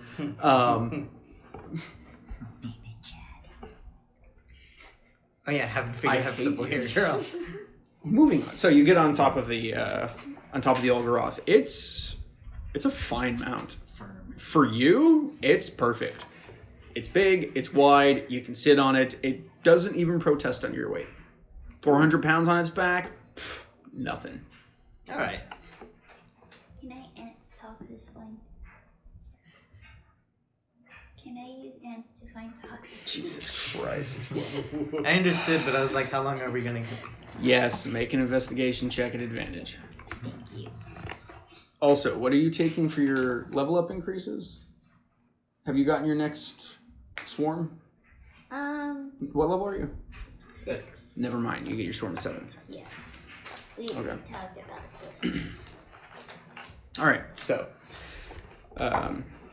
a few minutes pass and Edoxil-Bane comes out. And it's a bit of a surprise. You see that she is adorned in what looks like a interesting, unique silver and black leather and mithril. What looks like a customized medium-ish armor set, as she looks beautiful and well bedecked in this interesting panoply. At her sides, she has 2 elongated, thin, elegant-looking rapiers. She also has what appears to be a different set of utilitarian implements on her. She has tools at her belt. She has pouches. She has what looks like a large pack slung around a mithril thigh cover, but there's a leather pack on top of it that's kind of winched down, similar to your leather pack that you have that wraps around your thigh. And on the and on the other one, she has a series of daggers at an angle that are currently just resting on her left thigh. She has a simple circlet that kind of forms into a simple helm that's kind of built out of this lattice work, and her hair is back up in a nice bun and kind of sweeps down in curtains, a few strands to the front, a few strands to the back. She also has what looks like a very compact sort of tubular backpack that rests neatly in between the backs of her shoulders. That seems to be filled with something. You're not entirely sure, you can't see the contents, but you also see that there seems to be a hatchet on one side, a trenching tool on the other, a small bedroll on the bottom, and various different other things. She looks like a proper adventurer, and it's weird. Like, she had none of this when you saw her last night. No, yeah, she looks like the sexiest battle warrior you've ever fucking seen. That is when Grace meets Gore, and it's terrifying. No, not at all. This is not a battle bikini. This is a battle bikini. This is a proper warsuit, and it's impressive. 20. Yes. So you find that Toxus is about 4 blocks away. Based off the information that your ants give you back, he is in what seems similar to the Fallen Frost Farms area. It's filled with Azer and half giants, and they seem to be discussing something. You're not entirely sure. Your ants can't exactly tell. They don't have a language, but they seem to be talking, and he seems to be in the process of doing something. I found him. Where is he? About 4 blocks. Specifically southwest. Yes, we'll go get him. Yeah, I'll go get him. Okay. Doc walks up to the group, and you can all see that there is still that column of light slowly expanding and growing. And she looks over, and she looks at kind of just the horizon slowly being consumed by this purple light. And she says, "That's new." That's where we want to make our way right now. Not sure what that is. Seems to be expanding quickly. Could we outrun it? I don't have any experience outrunning anything like this, so I'm not sure. That is fair. What are we doing? We have to find Toxus. I'm gonna go get Toxus. I'll be right back. She nods. She looks at the rest of you. I need to go get something. And she turns and starts walking away. Okay, bye. We'll be at the gate. Get on my horse and Okay. Yeah. It's not hard to find him. With Titania's instructions, you quickly work your way through the honeycomb city and come up to the building. All of the buildings in this area have glass fronts where you can see in. You quickly locate which one Toxus is in, and you enter the building as there seems to be a heated discussion going back and forth about different materials. Toxus, do you have a minute? He turns and looks at you and says, looks back over to the rest of them and goes, I'll deal with you later. Sure. What do you need? There's something outside you might want to see. Never a dull day. And he continues with you outside. I guess we can pretty much probably see it where we are too, right? Yeah, no, it's getting bigger and it's easy to see over the exterior. That.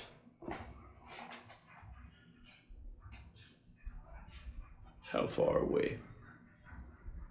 For what was it, a couple miles, right? A number of miles, yeah. Yeah. Well past the edge of the forest. Yeah, that's, I guess a couple of miles within the forest, so... So the Undead Kingdom. Yeah. Interesting. Very interesting.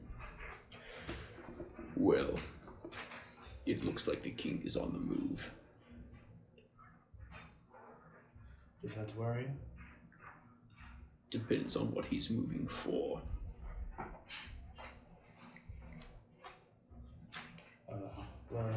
That's all I wanted to get your attention for. Everyone's ready at the gate. Doc Sylvain is getting ready as well. We'll head out. Let me finish these conversations. They're important. Aye. He turns and heads back into the... Looks less like a storefront and more looks just like a single story, almost like an office building, except it's just tables, counters, boxes, and barrels. Is there a morning star in the front of this, in any display in front of the? Morning star is in the Morning Star, or are you talking about a weapon Morning Star? Yeah. The weapon? Yeah. Not that you can see. I'm looking for that organization. Okay. To see if that's where it is right now. Go ahead and make a perception check. 19. 19. Looking over the storefront, you just see the Gothic architecture. At most, there are a couple of what look like gargoyles up at the top, just hunched over, scowling faces, classic Gothic embellishments, but nothing else really. Right back. All right, you head back. About the same time that Akaris gets back, you see that a doc is walking around the corner and she seems to be leading what looks like a beautiful warhorse.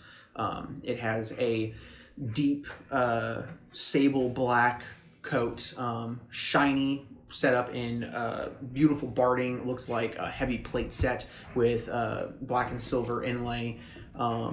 It has the same sort of style and pattern as Brutcast does. Looks very on theme for them.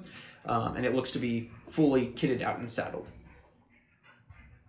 She leads it up to you all as she looks over and says, "Are we heading out now?" Doxus is finishing some negotiations or trade, I suppose. Should we wait by the building for him, or do we want to get a head start? Yeah, I told him we were at the gate, so I'm not sure. He could probably catch up to us, right? Think he's gonna be that long? I don't think so. No. I think at most he might be 5 minutes. We could just meet him at the gate if that's what you said. Yeah. I thought we were at the gates this entire time. No, you guys are in the center of the city, next to the commercial square that's set up. Oh, shit. Who's Okay. taking the wizard? I am. Okay. I will extend a hand to the wizard. That one. I'll take the wizard. That'll go well. See him fly off. It takes some persuading, not much, but some, and you get him on the horse. He seems not familiar or comfortable with riding undead. So. Oh, I forgot your horse was a skull face. Yeah. Yeah. And ghostly presence. It's like 2 types of undead in one. Could also Yeah. have ridden, but we don't have any good normal mounts for sharing, do we? Not that we're sharing. Oh yeah, because You like have a Spectral, an Olgaroth, and a Sleipnir. 2 standard riding horses, otherwise. But those aren't good for sharing. Not really.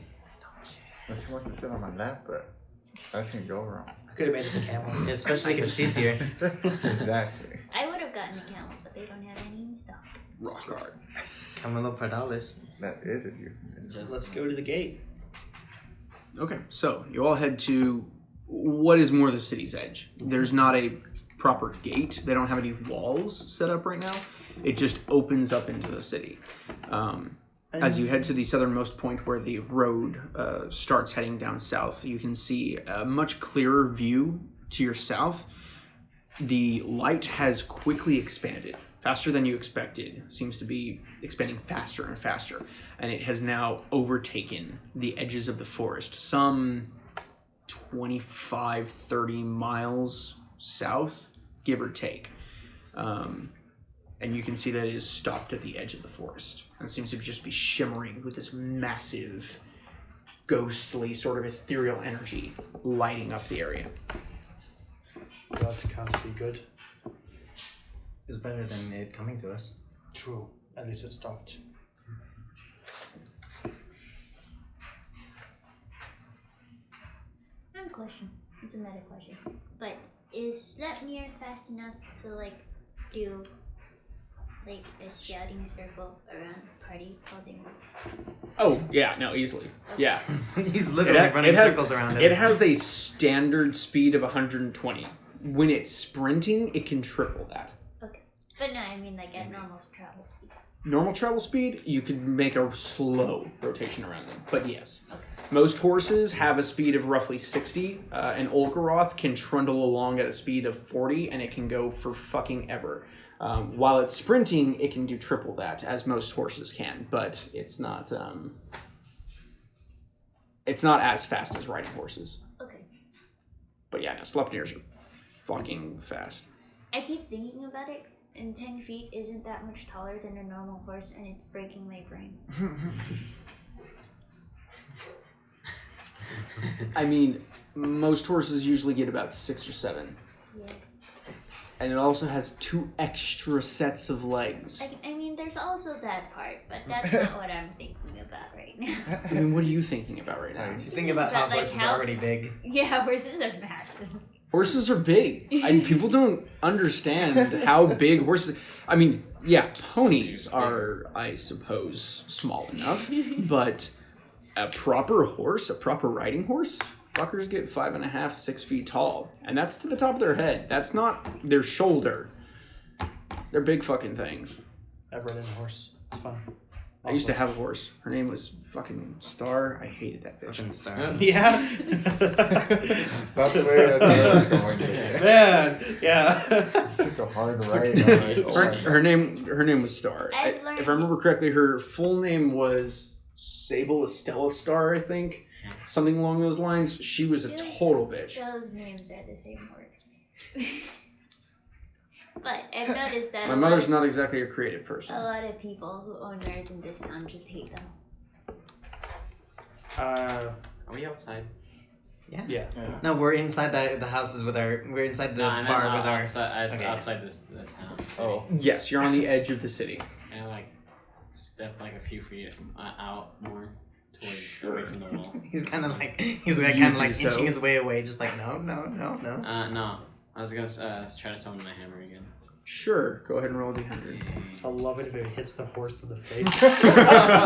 Instant KO. 9, No, it's 86, Aiden. 86. It's the same thing she rolled earlier. Sorry, I'm looking at this wrong. 86? Yeah. Okay. You reach your hand out, feeling for your warhammer, trying to remember its weight, the feel of it as you call it to you. You feel a faint connection, just some sort of indescribable point, like your consciousness is being stretched and pulled towards something, and it just doesn't seem to find purchase.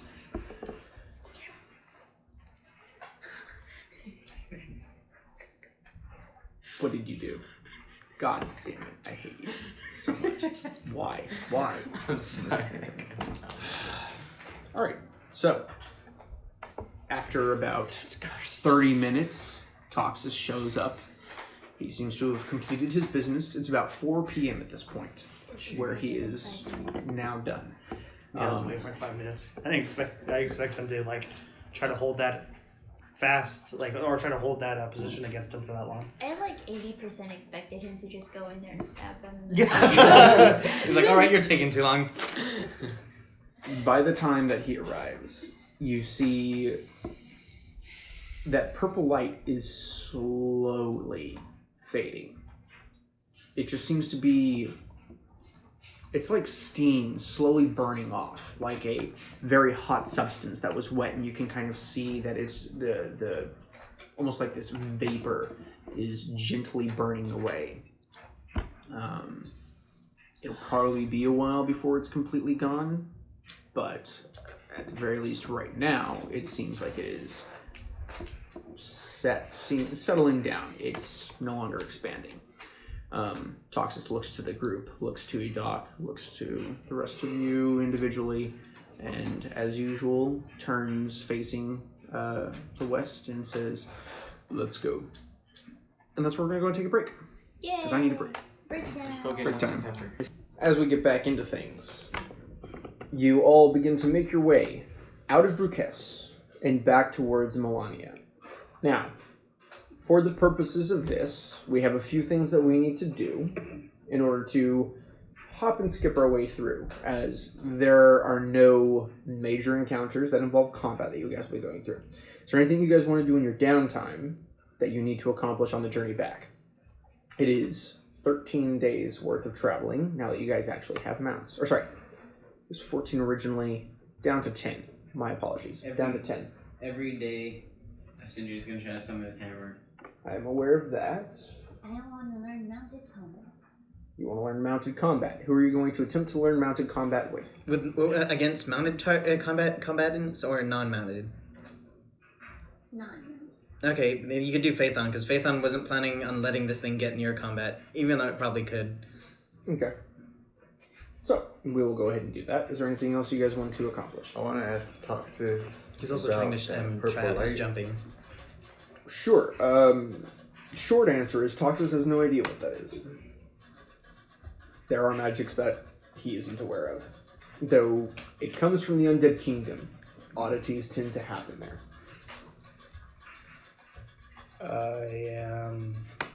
Every night, the wizard is going to help me transcribe his work into my work. Sure. Go ahead and make a persuasion check at disadvantage. And I'm telling him that if he does this, he's going to get his entire book back. And that's why we're doing this. And oh wait, Or I'm just going to take the book. Damn, that sucks. I believe it's a 7, because I think I have a +3 in my charisma. He demands you pay for that. Do you want to lose your entire book? He's willing to lose his life over it. That's his life's work. And you're trying to steal it from him. Remember how he feels about it. Yeah, I know exactly how he feels about it. Too bad he's on the other side.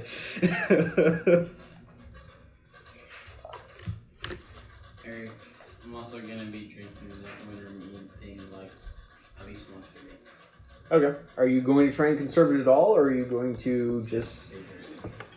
You're going to savor it? Yeah, every day. Okay. If I remember correctly, that cask has... I think it's 25 gallons. Ooh. So, if you have a cup a day, that will last you a while. Hey. I have 2 cups a day. Okay. Do me a favor. Pull up a dice roller real quick. Oh god. Get 10 D100s and bring it to me. And with any spare time, at least try to get 3 hours of just working out. Okay. There's more than enough time while you guys are setting up camp, going through your watch, things like that. I was thinking, did you want to join Phaethon in fighting Tidanea? Mounted? Unmounted. Unmounted versus mounted. Sure. Alright. Or she could try her ground Does it against have the a mounted individual combatant ones, and a non-mounted. I need to see what it actually rolled. Do you just... Do you mean like if it has one of... Well, I need to see what each individual roll was. Oh, okay. Can't do that either. Because I think it's totaling it, but I need to see what the... You could use mine. I was gonna say I think mine does too. 4, 5, 6, 7, 8, 9, So, what are you doing? Hers might be I better too, so will- I'll probably go her. 10. Any, You're willing to lose your life. And then there should be a history. So if your life was... You reminded him that, A, you have his book. He didn't realize that you had his book. Too late. But he should have figured that at some point he's upset because he figures that he should have thought to look for it in the chest because you guys have the chest. But he wants his book back now that you've brought it up. You can have it back if I can have spells. It didn't have like that. It's his, he wants it. But it's mine now. Okay, we'll get into that in here in a second. This is what you rolled for it? Okay, so sleep. 1, 2, 3, 4, 5. Alright, so on the 5th day, what are you doing? Off your phone. 5th day, you come into the camp that you guys set up. You're prepped and ready for you guys to bed down. You walk off a short distance away, and you go through the familiar process of trying to reach out with your mind.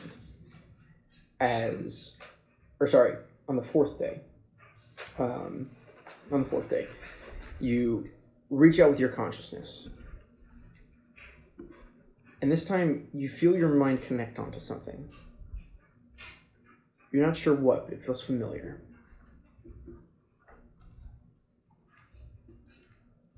And you feel something drawn towards you. And after a while, go ahead and make I need you to make a constitution check. So this would be based off your endurance. 14. 14. Okay. From a 14. Okay, so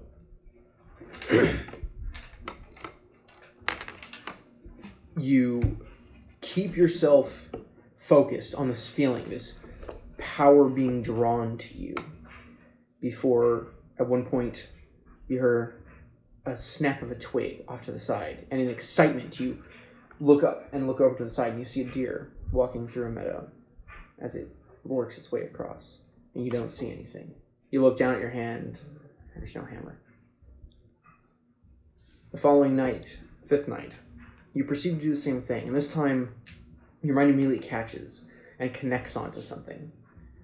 And you can feel a strong sense of familiarity again, that kind of, almost like an old friend. And as you reach your hand out, you suddenly hear something. And fearing a repeat, you don't open your eyes this time, but you hear a snap.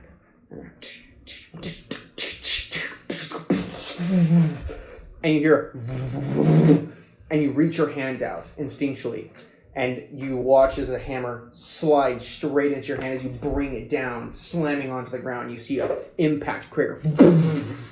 As you get sent flying 15 feet, as you topple onto the side, you get back up, and you can see in your hand is your hammer.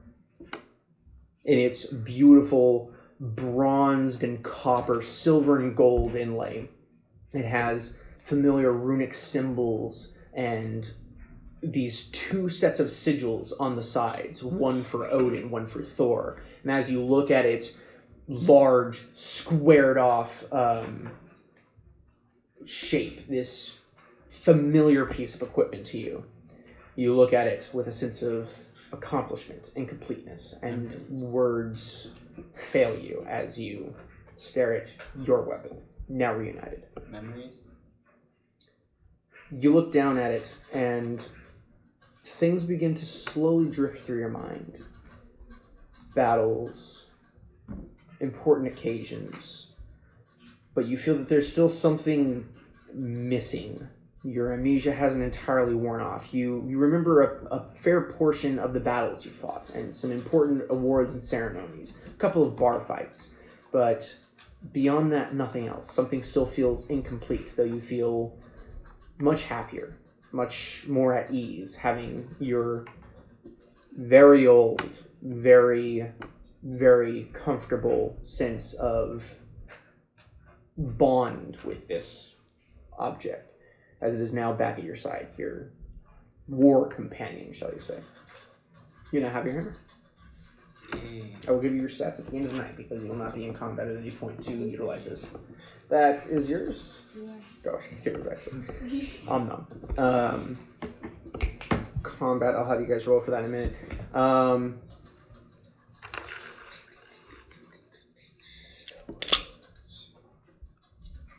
Okay. I need you two to go ahead and make perception checks. Ooh. 5. 17? 17. I finally leveled up, guys. Nice. Good job. So, on the first night, as you guys have been set out on the road, currently still out on the plains, all of you have seen that the wisps of this energetic vapor have kind of burned off of the forest to the south. It seems to have left the vicinity, left the area. And you've been able to see that where once there were dark, craggy trees with kind of this foreboding sense of all-consuming shadow, it looks more like a normal forest. There's still a darker tint to the leaves, but it doesn't seem so evil, so foreboding, so depressing. And there definitely seems to have been some sort of shift that has changed over the forest throughout whatever this was. Additionally, you, through your watch that night, as you're walking around the camp, feel with your tremor sense a shift on the edges of your periphery as you feel footsteps quickly enter and then vanish beyond your range. What are you going to do? I will. Who's awake right now? Faith on? Faith on's awake. Who else is on watch? Just you two. Just those two? I will alert Faith on. And try to see if I can follow. Okay. You turn around and you start pursuing it. What are you doing? I go to Toxus and tell him that Tithane found something. Or has noted something in the area. Okay. Go ahead and make a perception check. Ants tracking. Okay, go ahead and make it an advantage. As you head towards the center of the camp, you see that where Toxus ordinarily would be, he's no longer there. I don't know why I rolled twice. That first one was a natural 20. Damn. 24. 24. All right, then I'll just try to keep a lookout for something in particular. Make a quick intelligence check.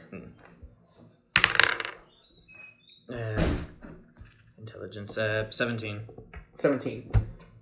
Toxus sets up a tent every night. He doesn't sleep in it, but it usually houses his mount and various different equipments. If he keeps it up, usually he returns his mount into the item he has, but sometimes he'll keep it up. He does have a tent. You turn around, and the footsteps are coming from within the camp. You turn and immediately start moving towards the center of the camp, trying to keep a beat on whatever this creature is. You send out your insects as they start swarming gently over the area, trying to pick up pheromone trails. You quickly get information back of a familiar scent. The wizard. As you quickly track him, you move your way back into the encampment, this ring, this circle of tents, and he is on the other side in Toxus's tent. You begin approaching, and you see that the tent flap is currently open, and you hear sounds from inside. You similarly hear sounds. Your tremor sense picks up voices, vibrations. As you approach the tent and you open the flap, you see that Toxus is standing there, looming over the wizard, who currently has a book in his hands. Ooh. You've seen this book before. You recognize it because Karis has pointed it out multiple times. You similarly hear and see Phaethon approaching. Where'd you get the book from? I'm not the one who keeps the book. In the chest. I have it. Titanea has it. Titanea has it? Titanea Yeah, has I it. carry it. Okay. This changes things. Yeah, I gave it to her because I was gonna die from the freaking hands. Yeah, and then I never gave it back. Hands? What hands? Oh, the... Yeah. Okay. And you never put it back? Yeah, no, I never gave it back. I just kept it. Okay. I've just been Interesting. talking to him about it. I haven't showed him it at all. I just was Okay, like, then you don't see that the book is in his hands. He is currently arguing with Toxus emphatically. I'm just gonna redact all that information. I mean, part of it. But you see that he is currently whispering, waving his hands wildly, arguing with Toxus.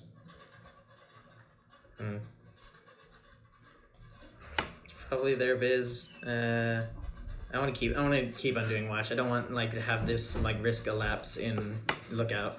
Okay. You return. What are you doing? I'm gonna eavesdrop. Okay. I will say that perception check carries over. I'm going to make some quick rolls.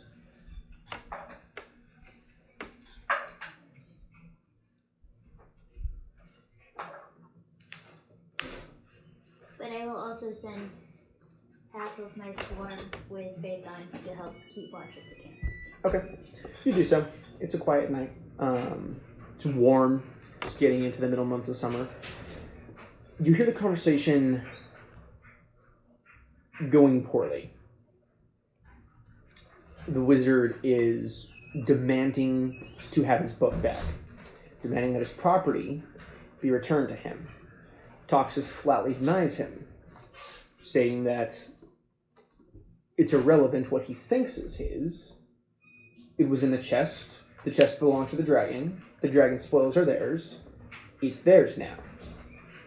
The wizard disagrees and continues arguing, getting more and more heated. At which point, Toxus begins slowly approaching, and the man's words continue but start trailing off. Go ahead and make another perception check at advantage real quick. I'm going to see if you pick this up.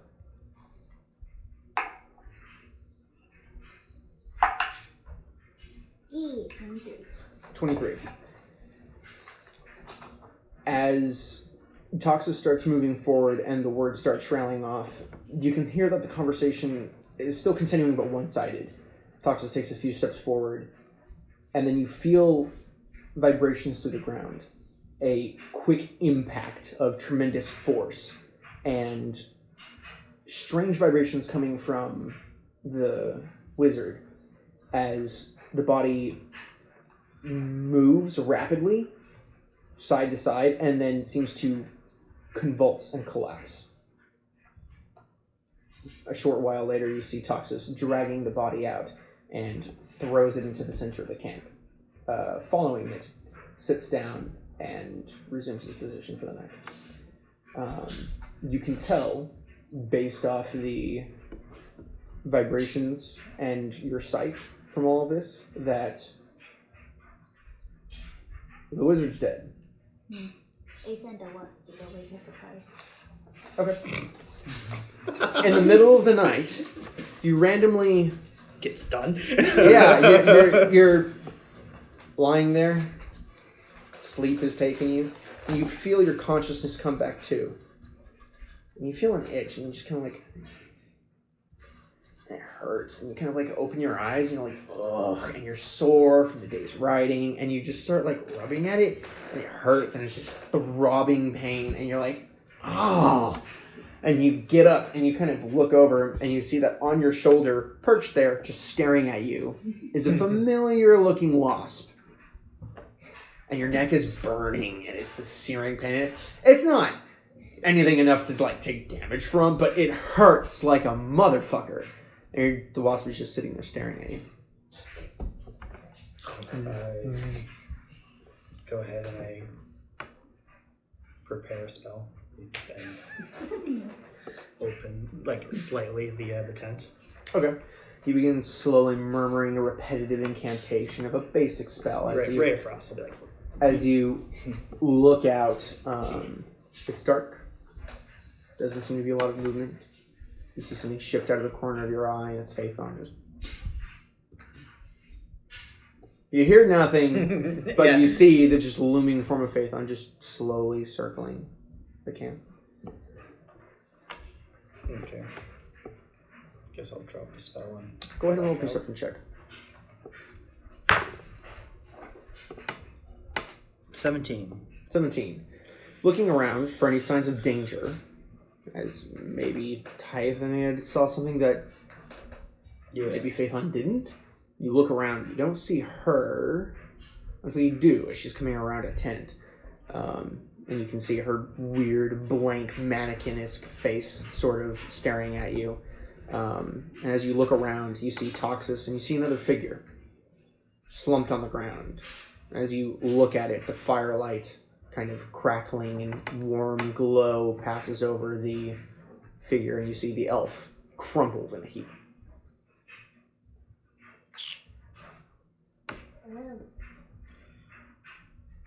Evening, morning. What time is it?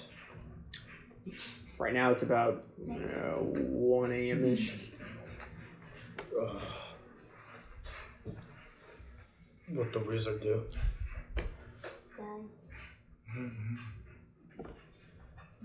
Buy something outside the camp or within? No, it was toxic. Okay.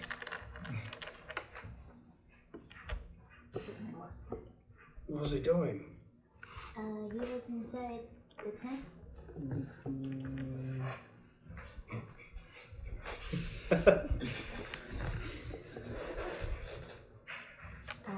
There was yelling involved.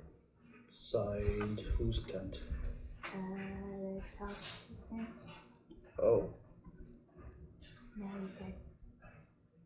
Oh. I suppose you'd say pity.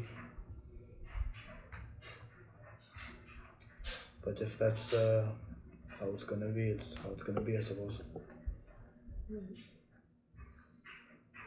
I want to try something. We're like 15 feet away from Toxus. Yeah, give or take. It's not very far away. Did he wreck anything, or he's just a nuisance, Toxus? Or was he just being a nuisance?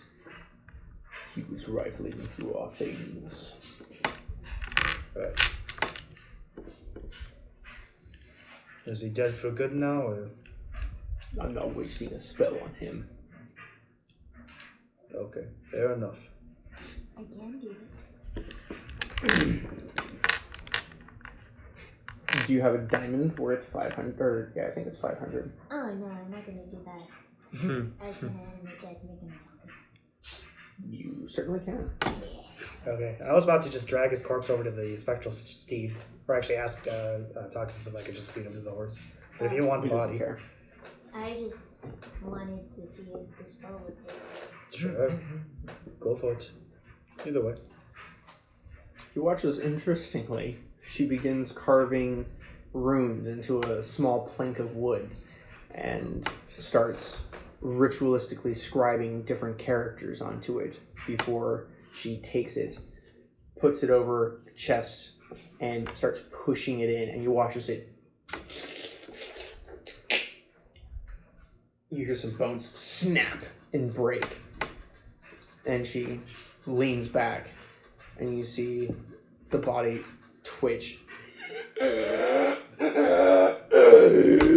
and sit up.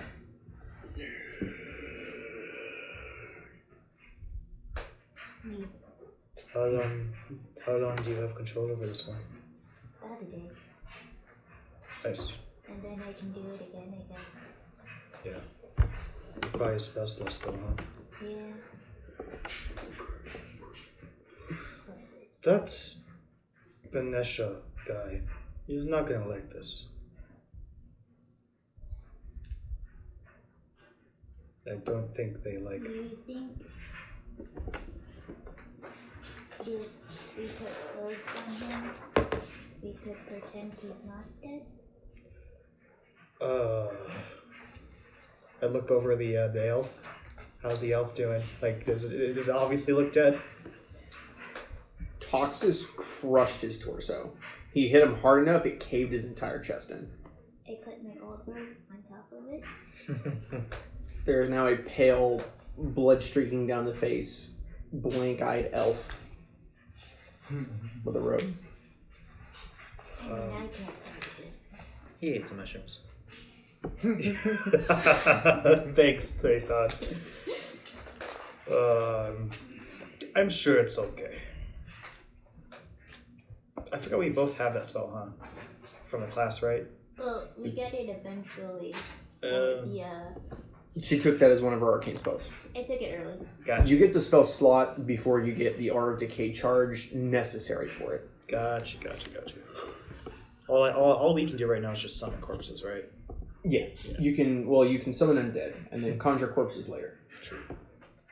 So it's like you just make a body. Yeah. just summon a dead body. Well, shit, that's how that's supposed to work. I don't know. I guess you could have the wizard. I don't think it can ride on my mount. Sure. Just don't let it attack me. You'll let me know if it's about to run out, right? No. You. I have no facial expressions. You can't read me. True. Yeah, that's fair. Your words can sound hesitant. Yeah. It was just that look that you're just like, sure, buddy. It took me a while to process what you were saying. Right. Yeah, I suppose I can let him ride on the horse. I don't know why we need a body though. I don't know. Why don't you try the spell, man? Sure. It worked. Okay. Don't you have room on your steed? Yeah, but also I don't want a dead body up here. I feel like normal wizard wasn't very good at holding on, and now that he's dead wizard, it'd be harder to not fall off a giant horse going 120 feet. Yeah, fair. What if we get to the gates of Milania? I don't think they'll be too happy about a walking corpse. I don't know, it only lasts a day, so I could not have it anymore. Fair. Well, if you ever don't need it anymore, just I suppose feed it to my horse. Okay. Yeah. I'm gonna send the zombie, Okay.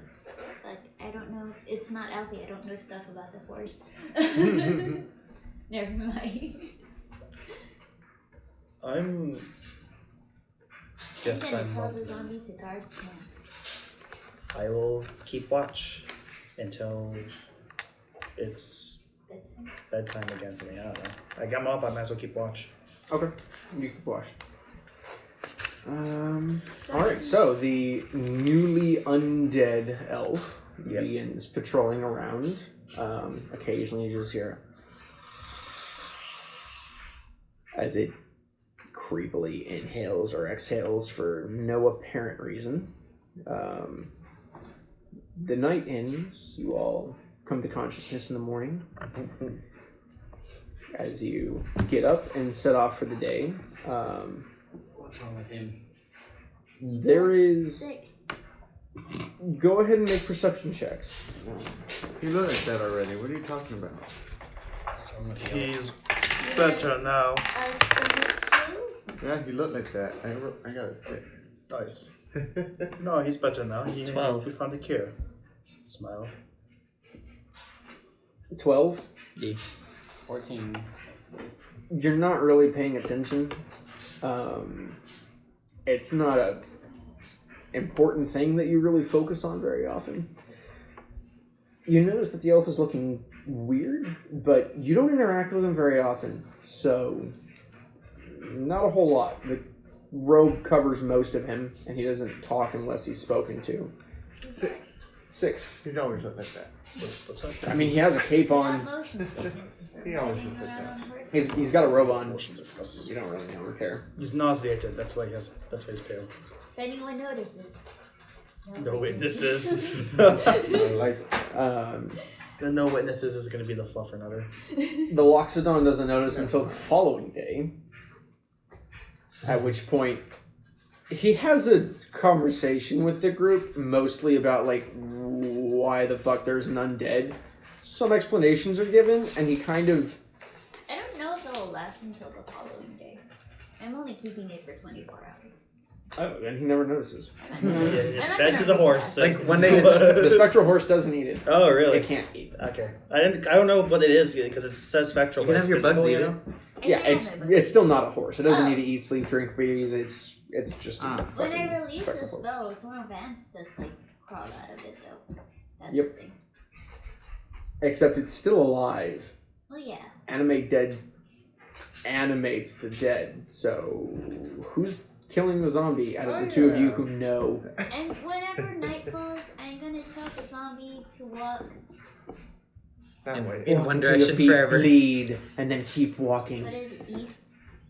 Well, let me tell it to walk to the That's That's south. one of my favorite. No, don't put it east towards Brookcrest. Okay. Send it south South. into Yeah. the forest. Okay, I'll send it south. What was that Okay. thing Yeah. from Walking to Your Feet Bleed?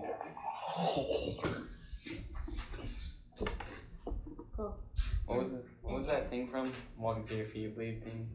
That was the end of Wolverine, I want to say. It Oh, was yeah. Wolverine X-Men- Origins, I think. X-Men Origins. X-Men Origins. Yeah. Yeah, I Where remember they that now. fucked up Deadpool.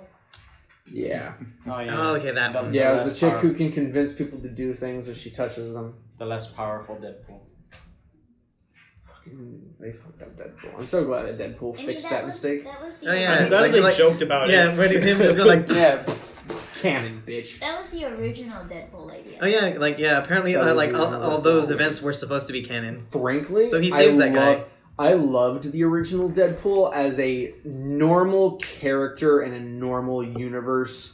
And then they made Deadpool into what he is now. And I prefer this Deadpool. But when that was the original concept behind it, which is the first concept I was personally introduced to, I thought it was a really cool, interesting character. This weird amalgamation of all the different sorts of abilities and powers that they ripped out of different mutants and then thrown into one person to try and make like this super soldier. Because I think he was the original Weapon X.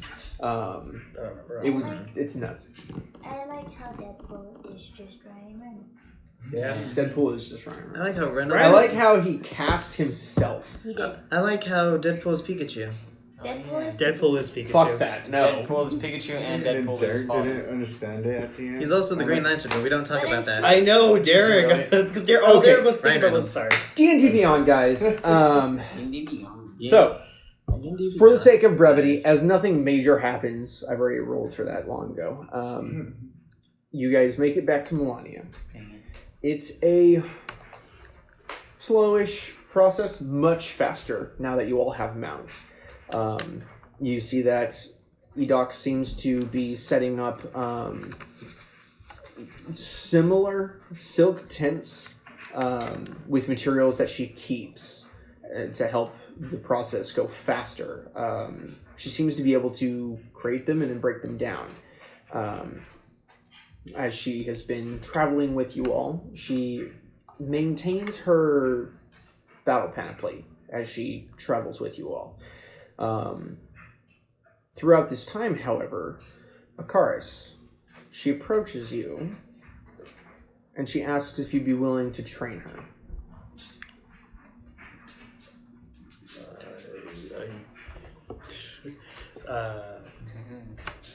Of course, my lady. What in? Physical combat.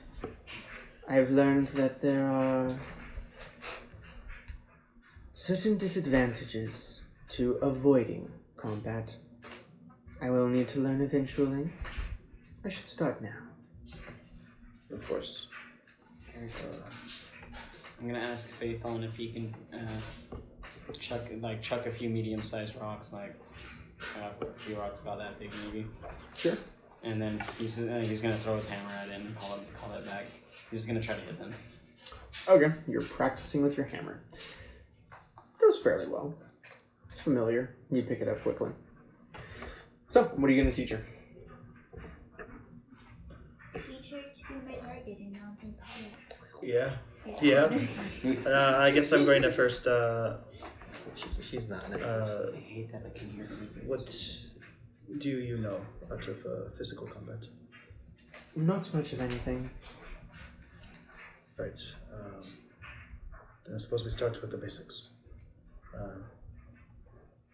Do you have a particular fancy in a weapon? I got these, and she points down to the various different weapons she has on her. It's 2 rapiers, a series of daggers, and what looks like some basic throwing knives. They're basically shuriken sort of style. Mm-hmm. Okay. So more dexterous. Sure. I'm not a very confrontational person most of the time. That's fine. I guess I'm going to start to see how her. There's a kind of a standard way that we approach this in the military, right? Usually, whenever you go through boot camp training, most of it is physical training, trying to get someone's body built up, and then you start doing combat lessons where you start going through the basics of first hand-to-hand, then armed. In the core, it's a lot of rifle work. Considering you guys don't have rifles, old school military style, you practice stances, you practice blocking, you practice guarding, you practice moving forward, working on your footwork, then simple attacks, ripostes, and it begins with swing a sword and then start developing from there, fixing mistakes in stance and ability, different things like that. You just start slowly working on them being more and more accurate. Okay. What are you doing? There we go. How's my mounted combat training? Go ahead and make a D100 roll. Yeah. Do I also have the roll since I'm assisting her with that? D100, D100, D100. Yes. As you were also training with your new Warhammer. What the hell did you? 74. Oh, 74. Same thing. 74. We synchronized that one time. 76? 66. Oh. 66. 55. That was almost very, very similar. It's very familiar. You don't pick up anything new from it. You're just enjoying having fun with it and being reunited with your old Warhammer. You're having a bit of an issue. You're not very familiar with the razor chains, and you're also not used to being on mounted combat. And it is fast, but it still feels fairly familiar to you, and you're doing well. If I get used to it on the Sleipnir, then I can do it on my normal horse. No. Normal horses are a lot clunkier.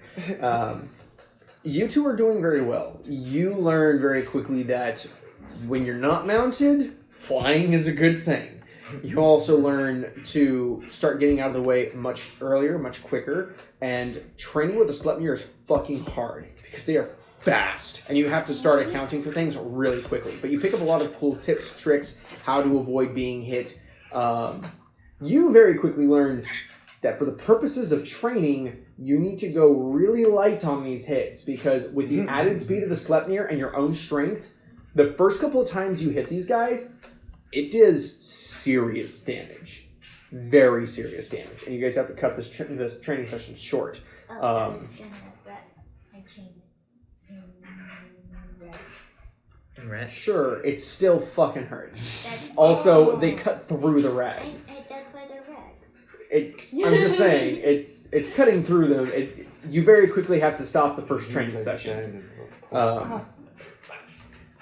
You quickly realize that between your strength, your size, your speed, you're fairly solid as a non-mounted combatant, but it's hard balancing that much force and speed, and more than a few times you have to resort to charging directly at it or utilizing various different of your own abilities to try and offset that. I don't know if it changes anything, but I do have a new ability that affects my movement. I have a ×3 for my jumps. And definitely then, jumping, leaping, moving out of the side, quickly dodging is a very good option for you. It's just like every now and then he'd maybe see if I can go for Antithenaia rather than the mount situation. Sure. Like I fly. God damn. You jump up, she just... At one point, they just start fighting in the air. It becomes aerial mounted combat. We're learning things. And I'm just by the horse and come here often. God damn it. Come here often. Yep. Come here often. So, you're going to teach her the basics. The first things that you find out is she is abnormally fast and strong. Terrifyingly so. She can move quickly enough that you have a hard time tracking with your eyes. And she's strong enough that using her blades, she ends up breaking one about 3 days into the training, as you have her chopping at a couple of different trees and things, and the sword goes halfway through the tree and snaps, shattering. Her strength is way too much for these basic weapons. She learns quickly, but she's definitely not a soldier. She has crazy physical abilities, but she is limited in her skill. And there's actually a lot that you end up teaching her. She's a fast learner, I'm guessing. You do around the arms, just She's very intelligent, so she is faster than most normal grunts who've never picked up a sword in their life before. Her physical prowess really helps, but she does still learn at only a slightly accelerated pace. She's intelligent, she picks things up quickly, but translating concepts into actual practice are two entirely different things. You very quickly find out, however, that you cannot fight her directly, as her blows are enough to shatter you. So you mostly have her end up practicing against trees, and at one point Toxus gets thrown into the mix. And she gives him a fair run for his money. She can't match up to him in skill, in brute strength. She is faster, and she's incredibly nimble. She's capable of leaping off of trees, off of branches. She can jump 20, 30 feet in the air. She has stupid physical prowess. And she can physically match up with Toxus, but as far as skill is concerned, he has her outclassed on a whole nother level. And this is the first time you've been able to see Toxus go harder than usual. You saw a little bit when he was fighting the dragon, but she pushes him. They do understand it is training, however, and that he's not trying to kill her. So there are differences. You all do notice a marked difference between how he fought you all and how he fights her. He is much faster. He's much more ruthless. He uses feints, multiple attacks, tries to hit her from multiple angles, and every single time that they fight, they wreck a portion of the forest. Trees fall, ground is ripped up. It's fucking nasty. She's much lighter on her feet. He is much, much stronger. But it's crazy to watch two people of that physical caliber fighting. But she takes her instruction to heart, and she does learn fairly quickly. It's only been a few days, so there's not an incredible amount. And she is now down a sword She does pick out the pieces and plans to get it reforged because it's a valuable sword, but it's not. It was just a really nice steel sword. It's not mithril. It's not adamantite. It's nothing serious. It can't hold up to her. On the contrary, Toxis's weapons carve through everything, and she ends up quickly damaging the other sword that she has, trying to fend him off, and he ends up having to give her one of his in order for them to be able to fight on equal terms. It's scary to watch. Ooh. I'm also gonna practice having ants ride on wasps. There's something out in the real world that does that, right? And Where ants like kind of use wasps to find new hives. They just hop off the wasp, and the wasp has no idea. I think so. That sounds like something that would happen. Nature. Nature. Okay. It's important. It's much more important to me than making my ants make a raft. tent out of their bodies. That is entirely true. Go ahead and roll a d100. Yeah. Just, I'm picturing. What was it? Was it? Dang it! There were a few children's movies. I don't think it was Ants, and I don't think it was A Bug's Life, but there was some fucking movie where there were ants riding on wasps at one point. Oh, Ant Bully. Ant Bully. I remember that one exactly. Right. I watched that That's several what times. I picture every time she says that. I just see them riding into fucking Ride of the Valkyrie. should I work on the shield stuff?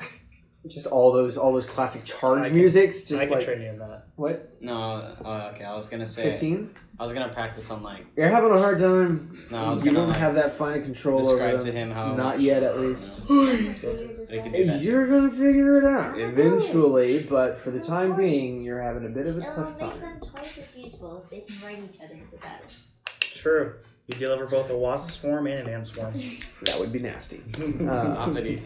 Anyway, who's training who on what? You wanted to ask something. I was gonna work on the shield thing for the dragon bone shield, and then Doug also brought up told me that I could train with a shield. Just. Okay, well, you don't have your Dragon Bone shield yet. Yeah, I know, but I meant like just. He meant. Did you mean like General Shield training? General before you had the Shield shield? Yeah. I do have a buckler if you want to train with a buckler. It's something simple to start with. Sure. All right, so you two start practicing that. At this point, you're just training people. I have the leadership feat. That's You're- fun. So like, You're doing well. Drill sergeant. He was in the military for over 40 years. But you're So, not training me. yeah, he knows what he's talking about. He was So- part of the frontline shield wall, so he's the perfect person to talk to you about that. I don't know shield combat or mounted combat. Not shield combat. Teach me how to ride a horse. Not riding a horse. You're riding a Sleipnir. It's just a A horse. faster horse. It's a horse that sounds like two of them. Sure, it's just a simultaneously. horse with extra sets of legs and it's 2 faster. feet And it can shorter, fly. take off a couple legs. No, you've seen the Sleipnir can attack. Its hooves are nasty. They almost killed Phaethon at one point.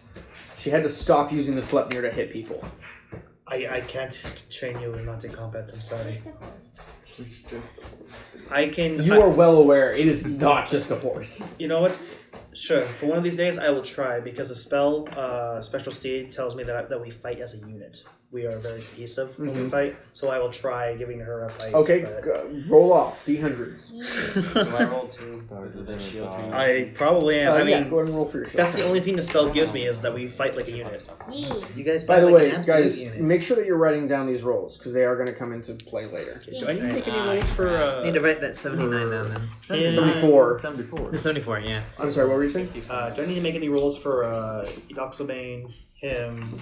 Yes, we'll be making those rolls here in just a second. I'm just trying to see what everybody's doing over the course of the week. Okay, so you said it was a 55, and then what else are you doing for?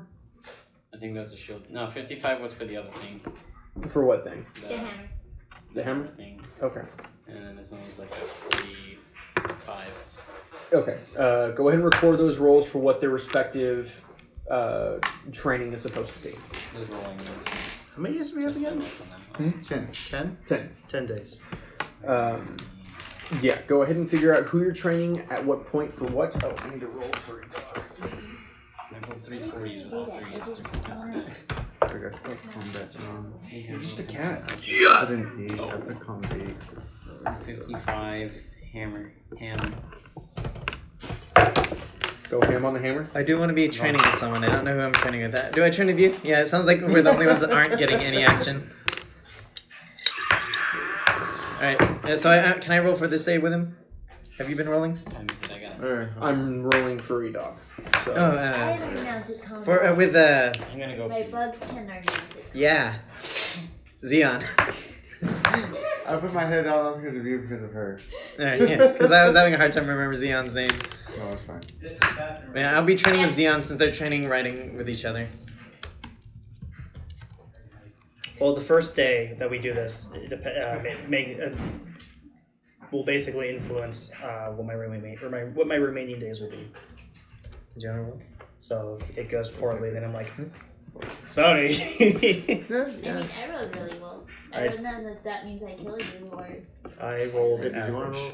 to roll? Well, we'll wait for Eric because don't roll with that when he doesn't. Yeah, 1 second.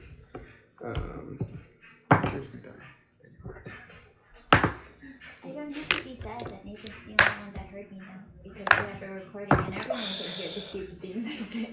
Oh, remember last time we said something and no one was paying attention? Yeah. We could probably find that when we go to the video, but I don't remember when it was. I don't remember what it was about either. All I know is no one was paying attention and we were just laughing at that. I mean, it's definitely not important. Yeah. For Sindri. Oh, And it's 1d100 per day? Yes. You're just doing a flat 1 D100 for each thing that you're attempting to do. So, for example, training, that's one thing. Training someone else is another. Each individual skill you're putting time into. Okay. I'm just training other people. Damn, Okay. that sucks. Oh, you're okay. It's okay, buddy. We'll help train We're gonna you. become a unit. We're gonna train your leadership. We'll make you an skills. absolute one. Yeah, that is fair. That is where he's going with this. Faith and I, we're gonna learn not to combat together. I like how we finally got a healer and we still don't have a healer. Yeah. I mean, work. Yeah, they scheduled them, so he was like, I work. I mean, money's money. Plus, he only has 5 hit points worth of lay on hands. So, I mean, but save Not a hit huge points. amount. Alright, Doug, That's one for hit your point 10 for you. days, what did you get? so 5 days with the Doxelbing. I'll go Okay. ahead and like. You can train multiple people per day.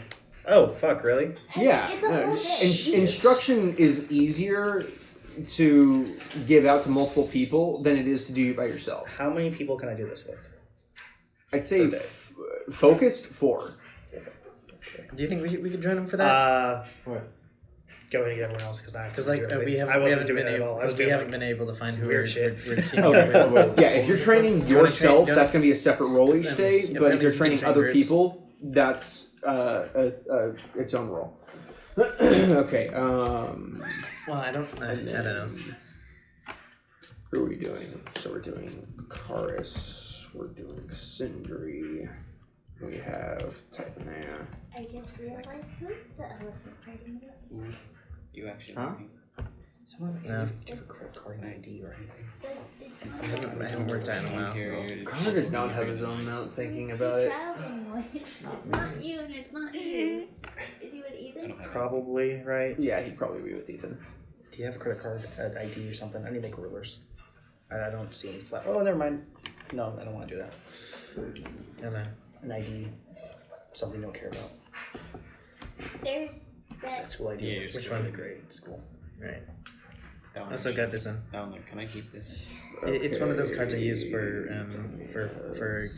free trials because I'm lazy. Oh no. I know. Is it a pencil? It's a pencil. I was gonna say, I wanted to keep it just because You of just knocked with the card. Wait, so are we gonna be rolling? Yes.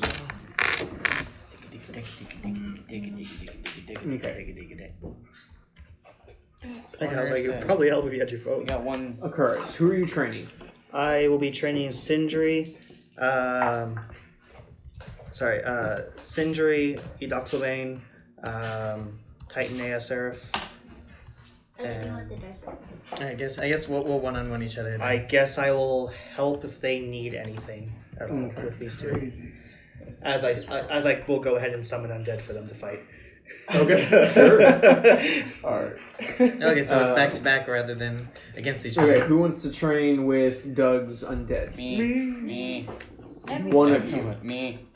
Or I I wanted to can- do it wait. with Faith on so we can try mounted combat Okay. and see where we go. Then you'll be training against Summon Tiz. another undead. Wait, what are we doing? For people Mounted? to train with. Yeah.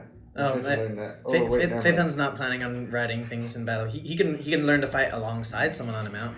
Yeah, sure. Oh wait, I already have you down. Yeah. Also, Sindri's training with his hammer, with like the rocks. Okay, who else is training with Doug? And shield. I'll summon an undead. Oh, weren't you training with Doug? You're Yeah, training we're with mounting Doug. combat. Oh wait, I already have you down. God damn it. You two are already done. You two. Who wants to train with Doug? Yeah, we're training with Doug's undead. I'll do a that's mounted how I part and then. Yeah, he'll be mounted. I'll be unmounted. Okay, it'll have to be one per day. Mm-hmm. So who wants to do that? I'll give them another. Wait, so we're rolling collectively between us two? Okay, so no. He's allowed to train 4 people Mhm. per day. He already has Edoc, Sindri, and Titanea. So there's a 4th person he can train and dedicate that training to. You I guys thought- want to split I days thought- then? I was thinking he was just sending off his undead to do things mindlessly. And we were No, just... so what I was gonna do less than I guess like focus train on them. I was just gonna sit there, send an undead, or how many can I have? It's 1/8 your level right now. 1/8 my level. How much Is it is zombie that? one? What's a zombie? A 4th? Yeah, zombies are 4th. Zombie and a skeleton are 4th. And I'm 6th level, right? Yeah. You can have a number equal to... You can have a number of them equal to your intelligence modifier. What's an 8th of 6th level? Not enough to have more than one zombie, right? I don't think so. 8th of 6th level. I feel like you had 2 zombies No. at 6th level. Maybe I'm wrong. We'll have to find out. No, 6 Divided by of it- 8. it- 0.75, so you can have 3. 3 zombies? Yeah. Okay, so I guess I'm not giving them instruction. I'm going to be Yeah. summoning 3 zombies, and I'm going to be sitting there kind of giving them commands and fighting these 2. Okay. So I don't know if you just want me to give like. No, that's fair. I'll go ahead and do that then. I forgot we could summon undead. I could have had my own sparring partners. That requires a Herb Decay charges for each undead, right? What? No. No, I don't remember. It is a once per day flat ability. Okay. They last half an hour per level you have. And once they're dead, they're dead. They're gone. Yeah. Zombies have undead fortitude, so they might last longer. Skeletons, you can have either a fighter or an archer. You have to arm them though. They don't get summoned. Or sorry, no. They do. They do get summoned with things. Your create undead don't give you anything, but you don't have create undead. You're not a thrall sculptor. Phaethon and Xeon. Okay, summon you to Cars's. Okay, who's training with what? I'll start with Sindri. What are you doing? Training with like. Oh, I'm just gonna be. You have hitting- 10 days. You're dedicating what to what? I'm gonna split each day with training with a hammer. Actually, I'll split 5 days training with the hammer and 5 days training with the shield. But Okay. like, it's gonna be like hammer, shield, hammer, So shield. I know that you already had a 55 on one, and you had a what on the second one? 45 on the shield. And a 45. So you're doing 5 days of shield? Yeah. Okay, that's all I need to roll for. So it's gonna be like. The days are gonna go like hammer, shield, hammer, shield. That's right here. Roll me 4. I'm going to dedicate that to your hammer, because it doesn't matter what order you do it in. Okay, doesn't want that on it. I was gonna say you should have something to write down. Yeah. Just go ahead and roll physical dice, because it'll probably be easier that way. Unless you have a dice roll that'll actually show you which one they are. Use mine. Okay. I want this one. Because this one's. If you're going to roll with the dice roller app, then just do 8 D100. 8. And then the Damn. first 4, let me know, and the first 4... Oops. Alright, here we go. Be patient. He's just like, I took the 20. Jesus Christ. Okay, Titan now. Okay, the first 4 I lie are- about not being able to train you. Do I tell you or do I just write it down? Nice. Fucking oh, I thought it was a 9 Do again. I tell you? Do I tell you or write it down? I need to know. Okay. First 4. 84, Okay. 4, 8, 93. 93. Okay. And then the second 4. 66, 20, 95, 93. That one's for you guys. Okay. It's 99.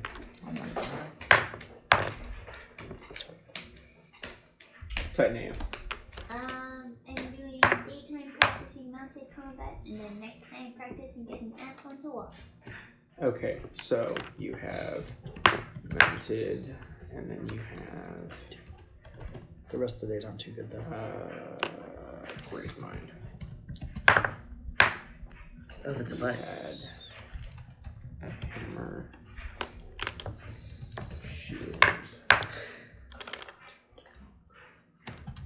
combat training, cards.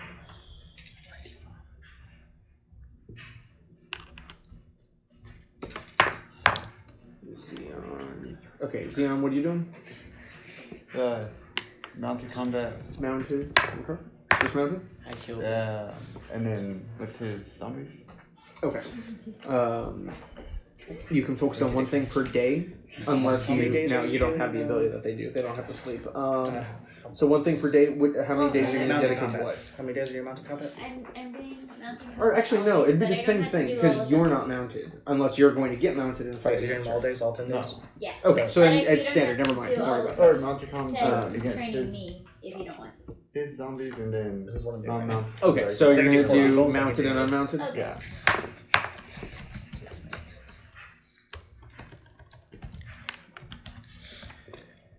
All right, and then Phaethon.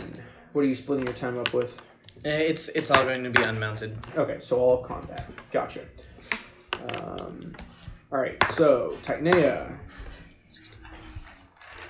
Let me get this up and ready. I need 5 mounted and 5 Gravemind. You don't want all 10? You have to split. Oh, no, that's right. You have 10 for each because you don't have to sleep. Yeah, Never mind. That's Sorry, why I keep split I keep forgetting that. I'm sorry. Yes, 10 for each. it. What's your first 10? 94, 94, 49, 49, 54, 54, 20, 20, 91, How many 91. days are you guys doing 20. zombie stuff? 33, 33, 97, How many days can you 97. afford to? Because like 79, 97. 97. That was from mounted combat. Like we can. Jesus. 97, We wanna at 79, least be doing something 97. every day. And All I 10? was confused too. Okay, Gravemind. 7. Okay, Good start. great start.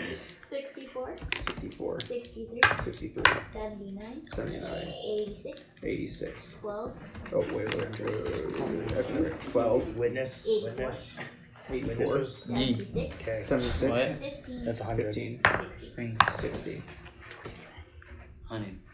You guys are like have like the most like bipolar dice rolls. Okay, Xeon. How many is it gonna be? It's going to be 5 for each. 11. 11, 80. 80, You're gonna be such a leader after this. stuff. 52. 52, It's better if you guys know these things. 75. So I don't die. 75, 60. 60, 62. 62. Oh, stand by real quick, because I think I already. Okay, so that's 3, 5. Okay, yes, so 62 is supposed to go on the second set. One second. Okay, 85. 85, It's in my face. 10. 10, 98. 98. Nice. 23. 23, that's your last one right there. Okay, Phaethon, you're just doing flat combat, my dude. Also, like, well, yeah, it's. I was gonna say it wasn't gonna be split, kind of like hers, because I was gonna be doing a thing at night, but she's doing 2 things, so yeah, it'll just be 10 rolls. Because at night, I'm sorry, Tiki. yeah, at night I'm gonna be doing watch. Otherwise, because Okay. she's busy with a grave mine. No worries. Right. Okay, so I need your 10, and then we're gonna have to go over to Use my dice, Cars's. Ethan. You have a lot going on. Yeah, this is what it. Ah, Okay. 9. You would have been 100. It was closest to 100. You can roll 40 hundreds at a time. Go by color order. Okay. So, let me know when you're ready. All right, yeah. Okay, a 96. 96. Is that a D8? That And purple stop moving one. things around. No. Is that purple in a D8? No.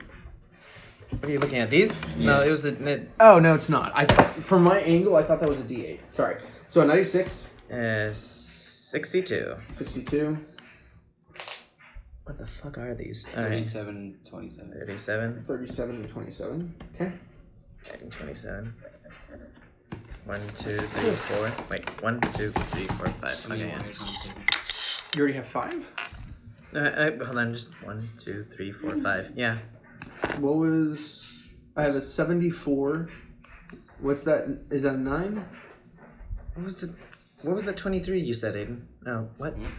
No, there's a 37 and 27, a 62 and a 96. What did you write down, Ethan? I wrote down... I rolled a 1 alone earlier. Now I remember. Okay. Hold So, on. what was that other one? 9, I think. The first one was 9. I already put it down to 9. Did 9. you put it a 9? Yeah. Because I did a 9. Where's that 74 from? 74 was from an earlier roll you had me do. Okay, 74. And that was for your combat, mounted combat? Or your, sorry. Oh yeah, your that was standard combat? that was for that was for me against her. Okay, so then you should have 6 then. All right, so 1, 2, 3, 4, 5, 6. Yeah, okay, so you have 6.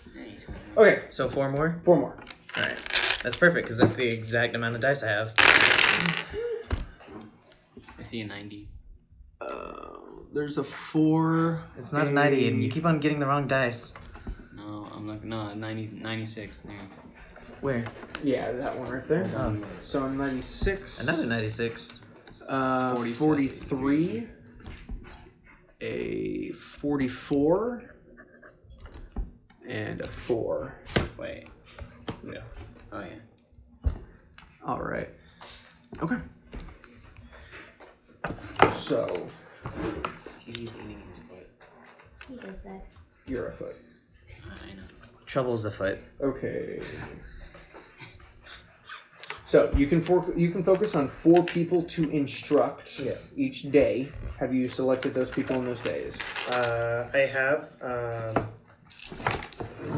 3 people I am instructing, and the other one is just controlling the zombies.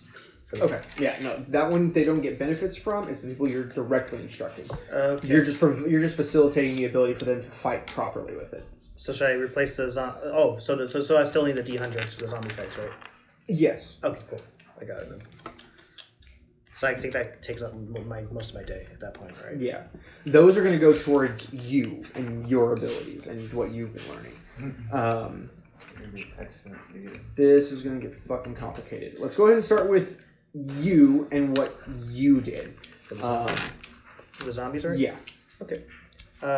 First day is a 3. Okay. 99. 99, 21. 21, 44. 44, 25. 25, 6. 6, 100. 100, 23. 23, Or sorry, yeah, no, 23. 55. 55, 43. 43. Okay. That 100. Yeah.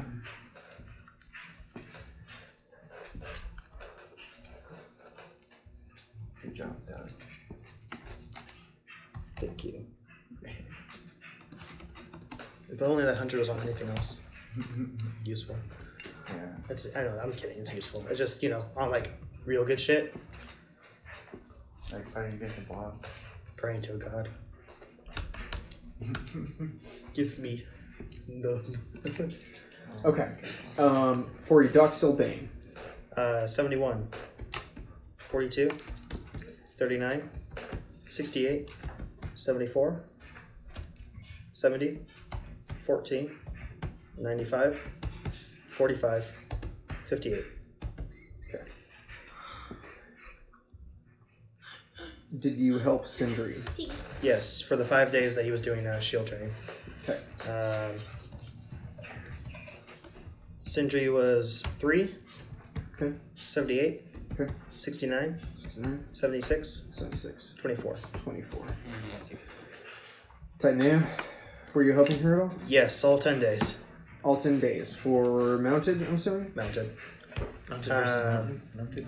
53, 1 second. Gotta get through and put you into the appropriate places because I didn't know where you were helping individuals. Okay. First one. 53, 53, 94, 94, 97, 97, 97, 97, 54, 54, 90, 90, 19, 19, 41, 41, 69, 69, 53. 53. I want to note that with regards to Titan A and her numbers, she has a 97, a 79, a 97. You gave her a 97, a 97, a 79. It's like... The only one that was close but no cigar was a 76. And I'm like, Jesus fuck. Okay. Close. Were you helping Xeon, or were you just facilitating? I guess I do have 5 days of helping someone, Cassandra. Okay. I will help Xeon or Faithon. Which one? Odds, Ethan, even. Okay, go ahead. Or no. Okay. Okay. So, So then. 5 days of Faithon on the days I wasn't training Sindri. First roll is a 4. Damn, that was close to 100. Okay. Second roll is another 4. I'm just tired. You're not good with Faithon. You're just too big. You're too opposing. My battle style's too direct. You're like, hold on, back it up. 12.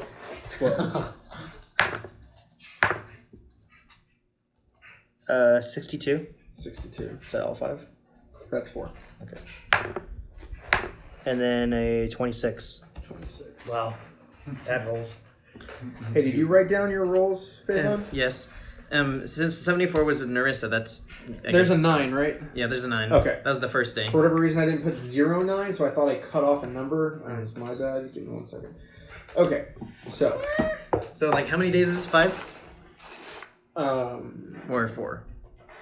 Don't worry about it. I have it listed here right now. So, now that you guys are above level 5 and you're training, and you actually have a trainer, things finally get to happen. So, this is how it works. So, in order for you guys to gain a single skill, which allows you to be proficient in a thing, whether that is pottery or smithing or forging or something, in order for you to gain 1 skill rank, which, depending on what you're doing and depending on where you go, can give you bonuses depending on how many ranks you have. Certain things require a certain number of ranks. Certain things will give you benefits or bonuses depending on how many ranks you have. And if you enter into competitions, or if you have to make a piece of either armor or clothing or pottery in order to enter a guild or into an artisan area, or to display your skill for a tournament, if you decide to go into a fighting ring or an arena, you, depending on the circumstances, can't roll lower than your skill rank in a thing. These are skills that you will develop over the course of your time that allow you to do things and interact in the world in ways that traditional classes and standard stats can't otherwise let you do. These are minimum requirements and minimum abilities. Now, having said that, you can lose these skills if you do not continue to practice them, if you do not continue to hone them. There are certain marks where if you get up to, for example, 10, 20, 30, 40, 50 ranks in a skill, you will unlock new passive minimums. So if you never touch them again in your life, sort of that whole concept of never forget how to ride a bicycle, if you drop off for the next 100 years and never pick up something again, but you turn around for whatever reason, 200 years down the road, and pick up a sword and decide to swing it, but you've never done anything since then, you have a minimum level of ability with that particular skill. The reason this is relevant, now that you guys have a minimum level, which is 5, for you guys to start accumulating and accruing skills in any meaningful way, you guys can now spend downtime to increase these skills and to maintain these skills.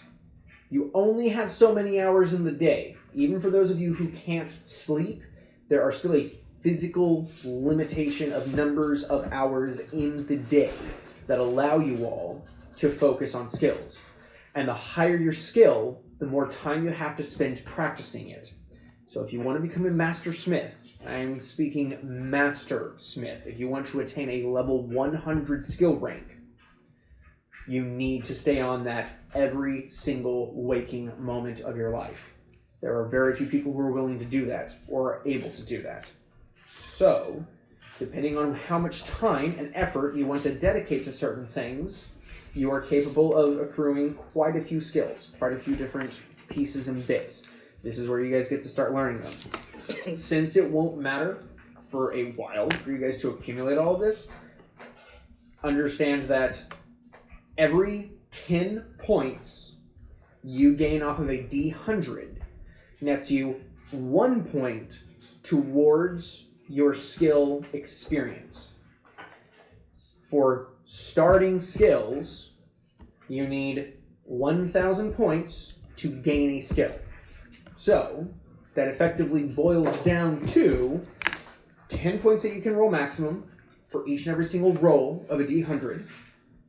And in order for you to get all the way up, you would need to roll 100 100s to attain what you need for a single skill. So that would be 100 days done perfectly for you guys to actually acquire that skill, which can develop over time. Now, if you have a trainer, or if you have other mitigating factors to help you, whether it's a manual, a repair book, someone guiding you, or any other form of, for example, there are magics out there that can help assist you in strikes and blows and other things like that. If you have those sorts of things, they will give you benefits and bonuses to help you get to those numbers more quickly. For example, with Akaris, you've been training them over these last couple of days. Every single time you roll D100, half that number can get added in total points that can get applied towards something. So, instead of the ordinary 10 that you could get out of 100, you can only maximum get 5, but it's still extra points towards every single thing. So for every 20 points that you roll, someone gets an extra point towards their skill. That can also be applied to anyone else who has enough skill in something. Now, that can either require just flat time, and it can be reflected in experience, or it can be based off their skill ranks. Depending on how strong someone is, or how skilled someone is, they can give you more and more and more benefits for learning underneath them. Akaris is a fairly simple teacher, all things considered. He isn't a master of anything, so he can't give you amazing benefits. It's currently 1 point out of every 20. If you meet a master, they can give you 5 points for every point that they roll, giving you a total of 500 points for your skill if they roll 100. Now, obviously, their time is valuable, so getting them to actually give that to you either requires extreme connections, money, effort, paying them in some way, shape, or form, services, or going on a trip or adventure with them, things like that. Now, the accumulation of the skills that I gave you guys for training with Toxis was a preliminary form of that skill. You guys picked up abilities in combat from training with Toxis. He is an extremely skilled combatant, which gave you guys the ability, through my rolls, to actually earn all of those points. So, you guys have unique abilities and skills. You can train to do interesting or unique abilities. 5e is great for creating platforms for things, but it lacks 3.5's skill rank system, and even 3.5 skill rank system can't cover everything. I don't expect it to, but it doesn't. Specialist system allows for you guys to pick a skill and work towards it, and there's an XP gained skill balance that you guys can work your way towards. You don't lose experience in any skills that you have gained once you hit level 5 in that rank, and you can't be reduced beyond rank 1. So that's the standardization for it. For every 5 ranks you gain and currently hold, 1/5 of that can never leave. So if you get all the way up to 100, you can never fall below a 20. And considering how long it takes for someone to get up to that point, it makes perfect sense. No one will ever fall below a 20 rank, even if they never touch it again in the entirety of their next few millennia of a life, because you just can't forget that much skill. So, having moved forward with you guys' training and skill acquisition throughout your downtime and moving on, this is downtime skill acquisition, and it is not full day training. So you aren't going to get the full benefits of it. You are getting half points for this, but the points remain as an actual 51.2 or whatever. They can still slowly work their way up. So, having said that, I'm going to go ahead and go through all of this later, and I'll let you guys know where you're at.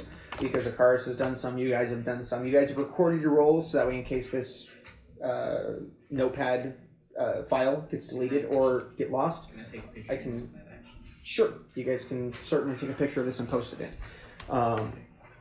So that way you guys know where you are at, and you don't have to worry about losing any of this progress. And if you guys want to start developing skills, you guys can start working towards those. Just let me know what you want, and we can get it done. Yeah. Does this increase like my instructor skill? How does this work for Yes, me? every single one of these that you have rolled for people is going to give you something towards a leadership feat. And it can... It's 100. My 100 was unfortunately for fighting with the zombies. Yeah, so there's a number of different things that are happening here. And I will be going over things with you for what you were helping and how you were doing it and where you're going with what. I think that... Where was that 100, by the way? With the fighting. Sindri. Zombie fighting, so day 7. Day 7... Might be under me or Faithon because it was both of us. Faithon. Oh, here. There we go, I think. Did you roll any 10s? I don't think you did. I probably just missed a 0 on that. No, I didn't roll any straight 10s. Okay, was it Xeon by chance? Or was it day 7 or was it day 8? For me? Yeah, that 100 that you rolled. 'Cause I'm trying to find it right now. Day 7. Day 7.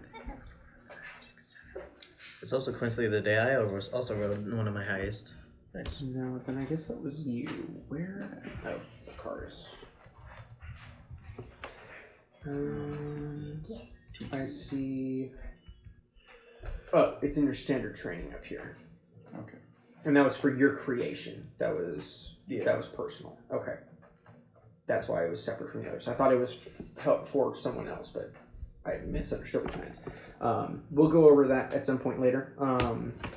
So I will go ahead and work on my own time to get all of these numbers crunched down to something that makes sense and is readable. I'm also going to be writing out a basic rule guide for skill acquisition so you guys can go over it and kind of figure out how difficult it is to accumulate skills and what you want to dedicate your time to, as well as the upkeep and maintenance for you guys maintaining your skill rank.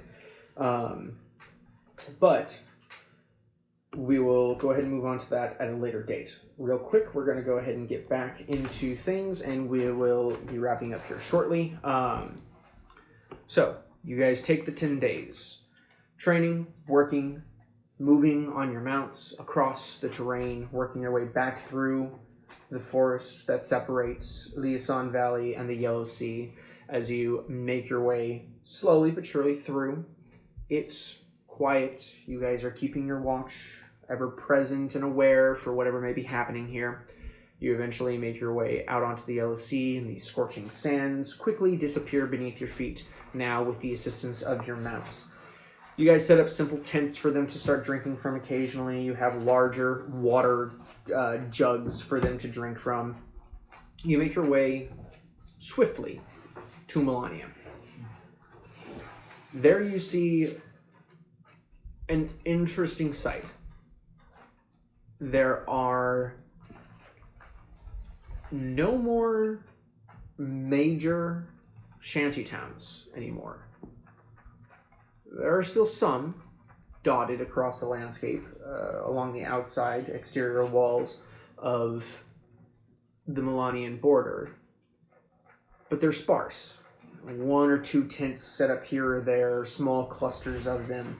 Some of them are easily recognizable as merchants. As you can see, the wagons are circled up in an area, but it looks like the majority of the refugees have been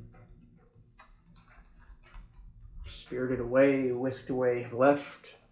They seem to not be here anymore. Whether that means they were accepted in by the city or not is entirely unknown at this time. But as you quickly work your way through the much easier to traverse areas outside of the gates, you enter through. You are stopped by the gate guards as you declare yourselves, who you are, what you're doing, where you're coming back from, and they lead you off to a side area where they start going through the process of converting your money as you guys now have definitely surpassed the threshold for allowable currency to move back and forth between Milanian borders, your currency is exchanged unless you wish to put it into a what is called a safe trust, which can be auctioned off as art pieces for individual coins, and there are collectors, and sometimes they'll buy them. Doesn't happen very often, and it's subject to public auction as well. But you guys can either convert your gold, or you can, and they do convert it to gold, to a gold equivalent for the area that you're in. Or you can put it into a safe trust, and then once you leave the city again, they will give you back your possessions as they are listed, and then you can move on to another city and spend it there if they're more reasonable or willing. So, what do you guys want to do with your cash? I guess I'll convert. Yeah, I guess convert. Okay. So, for those of you who are converting, your platinum get turned into 10 gold pieces, as that is where you guys were coming from. Per platinum, right? Mm-hmm. Based off the description of the location that you guys were currently in, whenever you picked it up, the Sun Valley has a conversion rate of 10 to 1. They give you 10 gold pieces for it, and then they exchange it out for Milanian currency, which is similar to, but not entirely identical to a lot of the currency they have. And some coins were still Milanian, though they were almost exclusively silver or gold. There were no platinum Milanian coins. Those were, all the platinum seemed to have come from the other theocratic forests. So then we're at the gold equivalent of what we earned, right? Yes. You guys now have all of your gold equivalent. Your platinum are transferred on a 10 to 1 basis.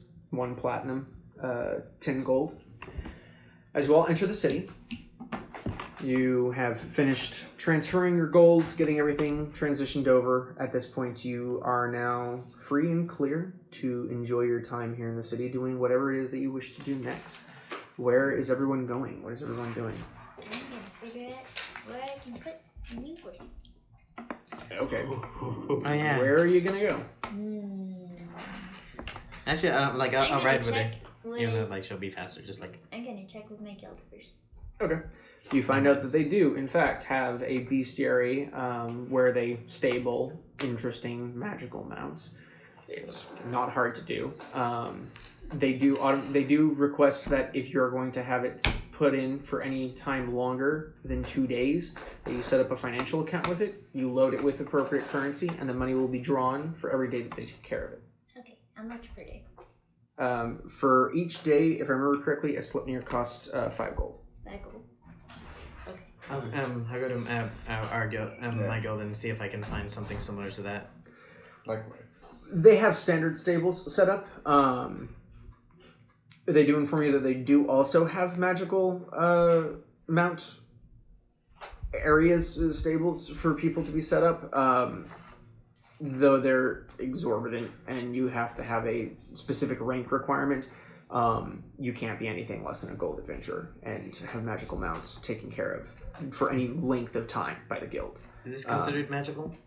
No. Olgaroths are big and definitely powerful, but they aren't abnormal in their needs.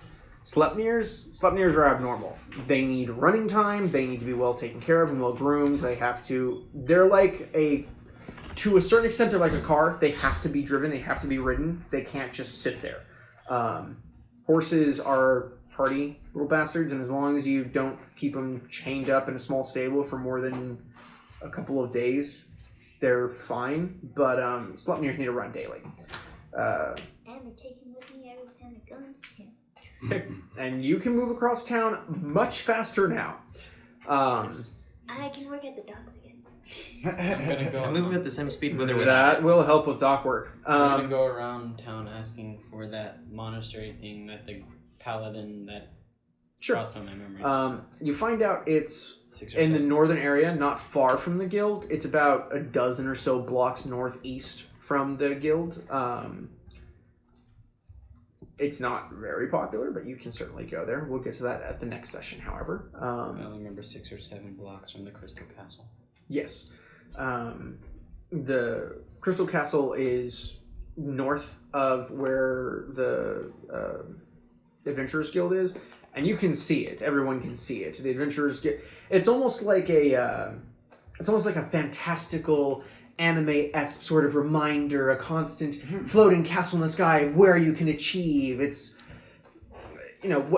what you can be, and it spurs on all the lower adventurers to go out and fight and try hard and get better and be rich and famous and then live in the Crystal Castle. Actually, before he does that, I remember we had the promotion check thing before Yes. we left.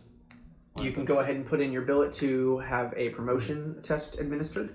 Yeah, I'll do that too as well. Like, wait, how much was the cost for my Olgaroth, it's twice the normal feed cost per day.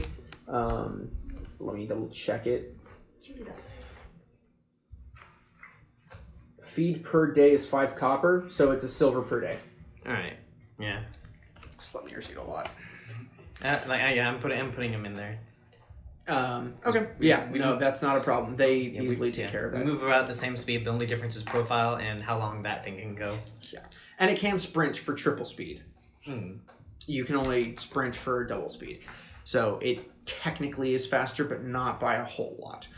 It just can kind of build up some momentum. You can't at the moment. So who knows? You might, with your class, eventually surpass that at some point. Moving on. So you go and put your Sleipnir away. You're going to be checking out the monastery as well as getting your promotion taken care of. Promotion and put in the horse. Promotion and horse. Promotion and horse. Promotion and Olgara. Olgara. And what are you doing? Ooh, we should find I Shane. will turn around or face Toxus, and I will hold my hand out for a handshake if he and just Sure. He looks at you for a minute and kind of nods and extends a hand and grasps it. It's a firm handshake. imagine so. Your hand. Oh, there goes my bones, my hand. Not bone breaking. He's like flexing on you. He's like, You don't know how much strength overall he's using, but based off what you felt when he's hit you before, he's definitely not like strong arming you here. Yeah. He's just he's not trying to make you look wimpy in front of the ladies. Thanks. He's like, oh wait. that would crush your hand. He's like, oh yeah, your dog's here. It's a pleasure working for you. Pleasure. If I need anything, I'll call. Take care. See, job well done. And he turns, pulls out one of his crystals, crushes it, throws the powder onto the ground, and you see the massive gate appear as he walks into it. It hovers for a few seconds, and he's gone. Turn to Doxalane. She's still here. She is. She's looking around the city. My lady, anything anywhere you want? Do you want to go anywhere?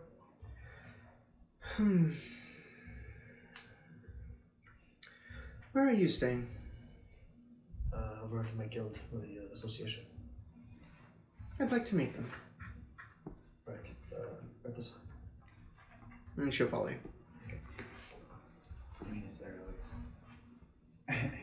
Don't we all? Hey, you never know. He might actually be coming back for some one-shots at some point. There's going to be a whole bunch of holidays coming up. Hopefully he'll have some time to come down and be available. If things go well, then we'll do a one-shot with him and bring Erlich back in. I'll have to do some simple adventures with him, get him leveled back up, and then The we'll girl isn't here throw him anymore. We could at least have a white one. True. That's Well, not the other anyway. one's dead, don't That's worry. how it works. There's drows and then there's white And drows. we'll never know about it. I Well, will. the other one's dead, we won't know. I will love it if, like, by the end of this, Will's married to the guildmaster's daughter. I That'd found, be awesome. I remember Yes. what the third note Such a was. redemption arc from Revere. Yeah. From Hey Ladies. Because there's drows So, is assholes, Ladies. dragons is hot, and Something is assholes? elves is pussies. Elves is pussies. That was the third one. Oh.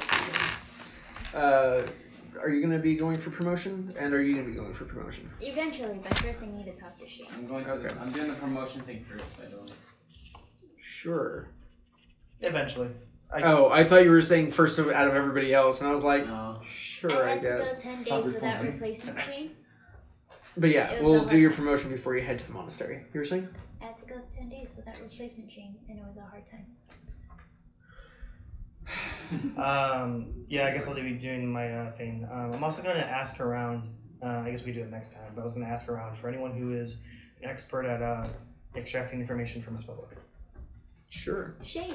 Because I was going to ask Shane first, but I don't think, because Shane works with artifacts, right? Yeah. So, I mean, he can try. I don't know if You he have works to with see. that. You Yeah. have to see. We don't have the wizard anymore, so I need to pay someone to do it. Or help me, or something. I don't know. Yeah. So, it'll be interesting. We'll I'm gonna see. take Shane on an adventure with us sometime, and then he's gonna be my emotional support Shane.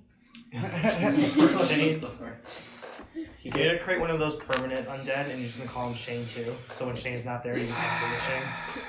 You're like, Shane too, you can Like, come out ma'am, now, he's gone. Ma'am, you can't take your zombie into the tavern.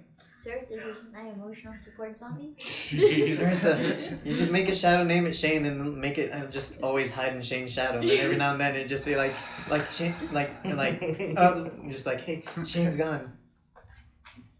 You just hang out with Shane too, the shadow. Then he wonders why he doesn't have a shadow anymore. And it's still recording. It's It is still relevant recording. information to the campaign. This is Okay. foreshadowing. Okay. Shadow? D&D Beyond, guys. Alright. Let me recollect myself. Give me 1 second. Okay. So, as you all make your way to your respective homes, guilds, various different familiar sights and sounds approach, you find yourselves tired and weary from a fairly long journey. It took you guys almost a month to complete this, and time, all things considered, it was well spent. You guys have gained a couple of levels, slayed a dragon, made some friends, made some frenemies, killed a dude, killed several dudes, killed a bunch of other dudes, Threatening to kill some dudes. threatened to kill some dudes. Tried to spare a dude, he got killed by the guy who ended up sparing another one. Some interesting things have happened. As adventures are, things get messy, and things are not always clear cut. The world is filled with shades of gray.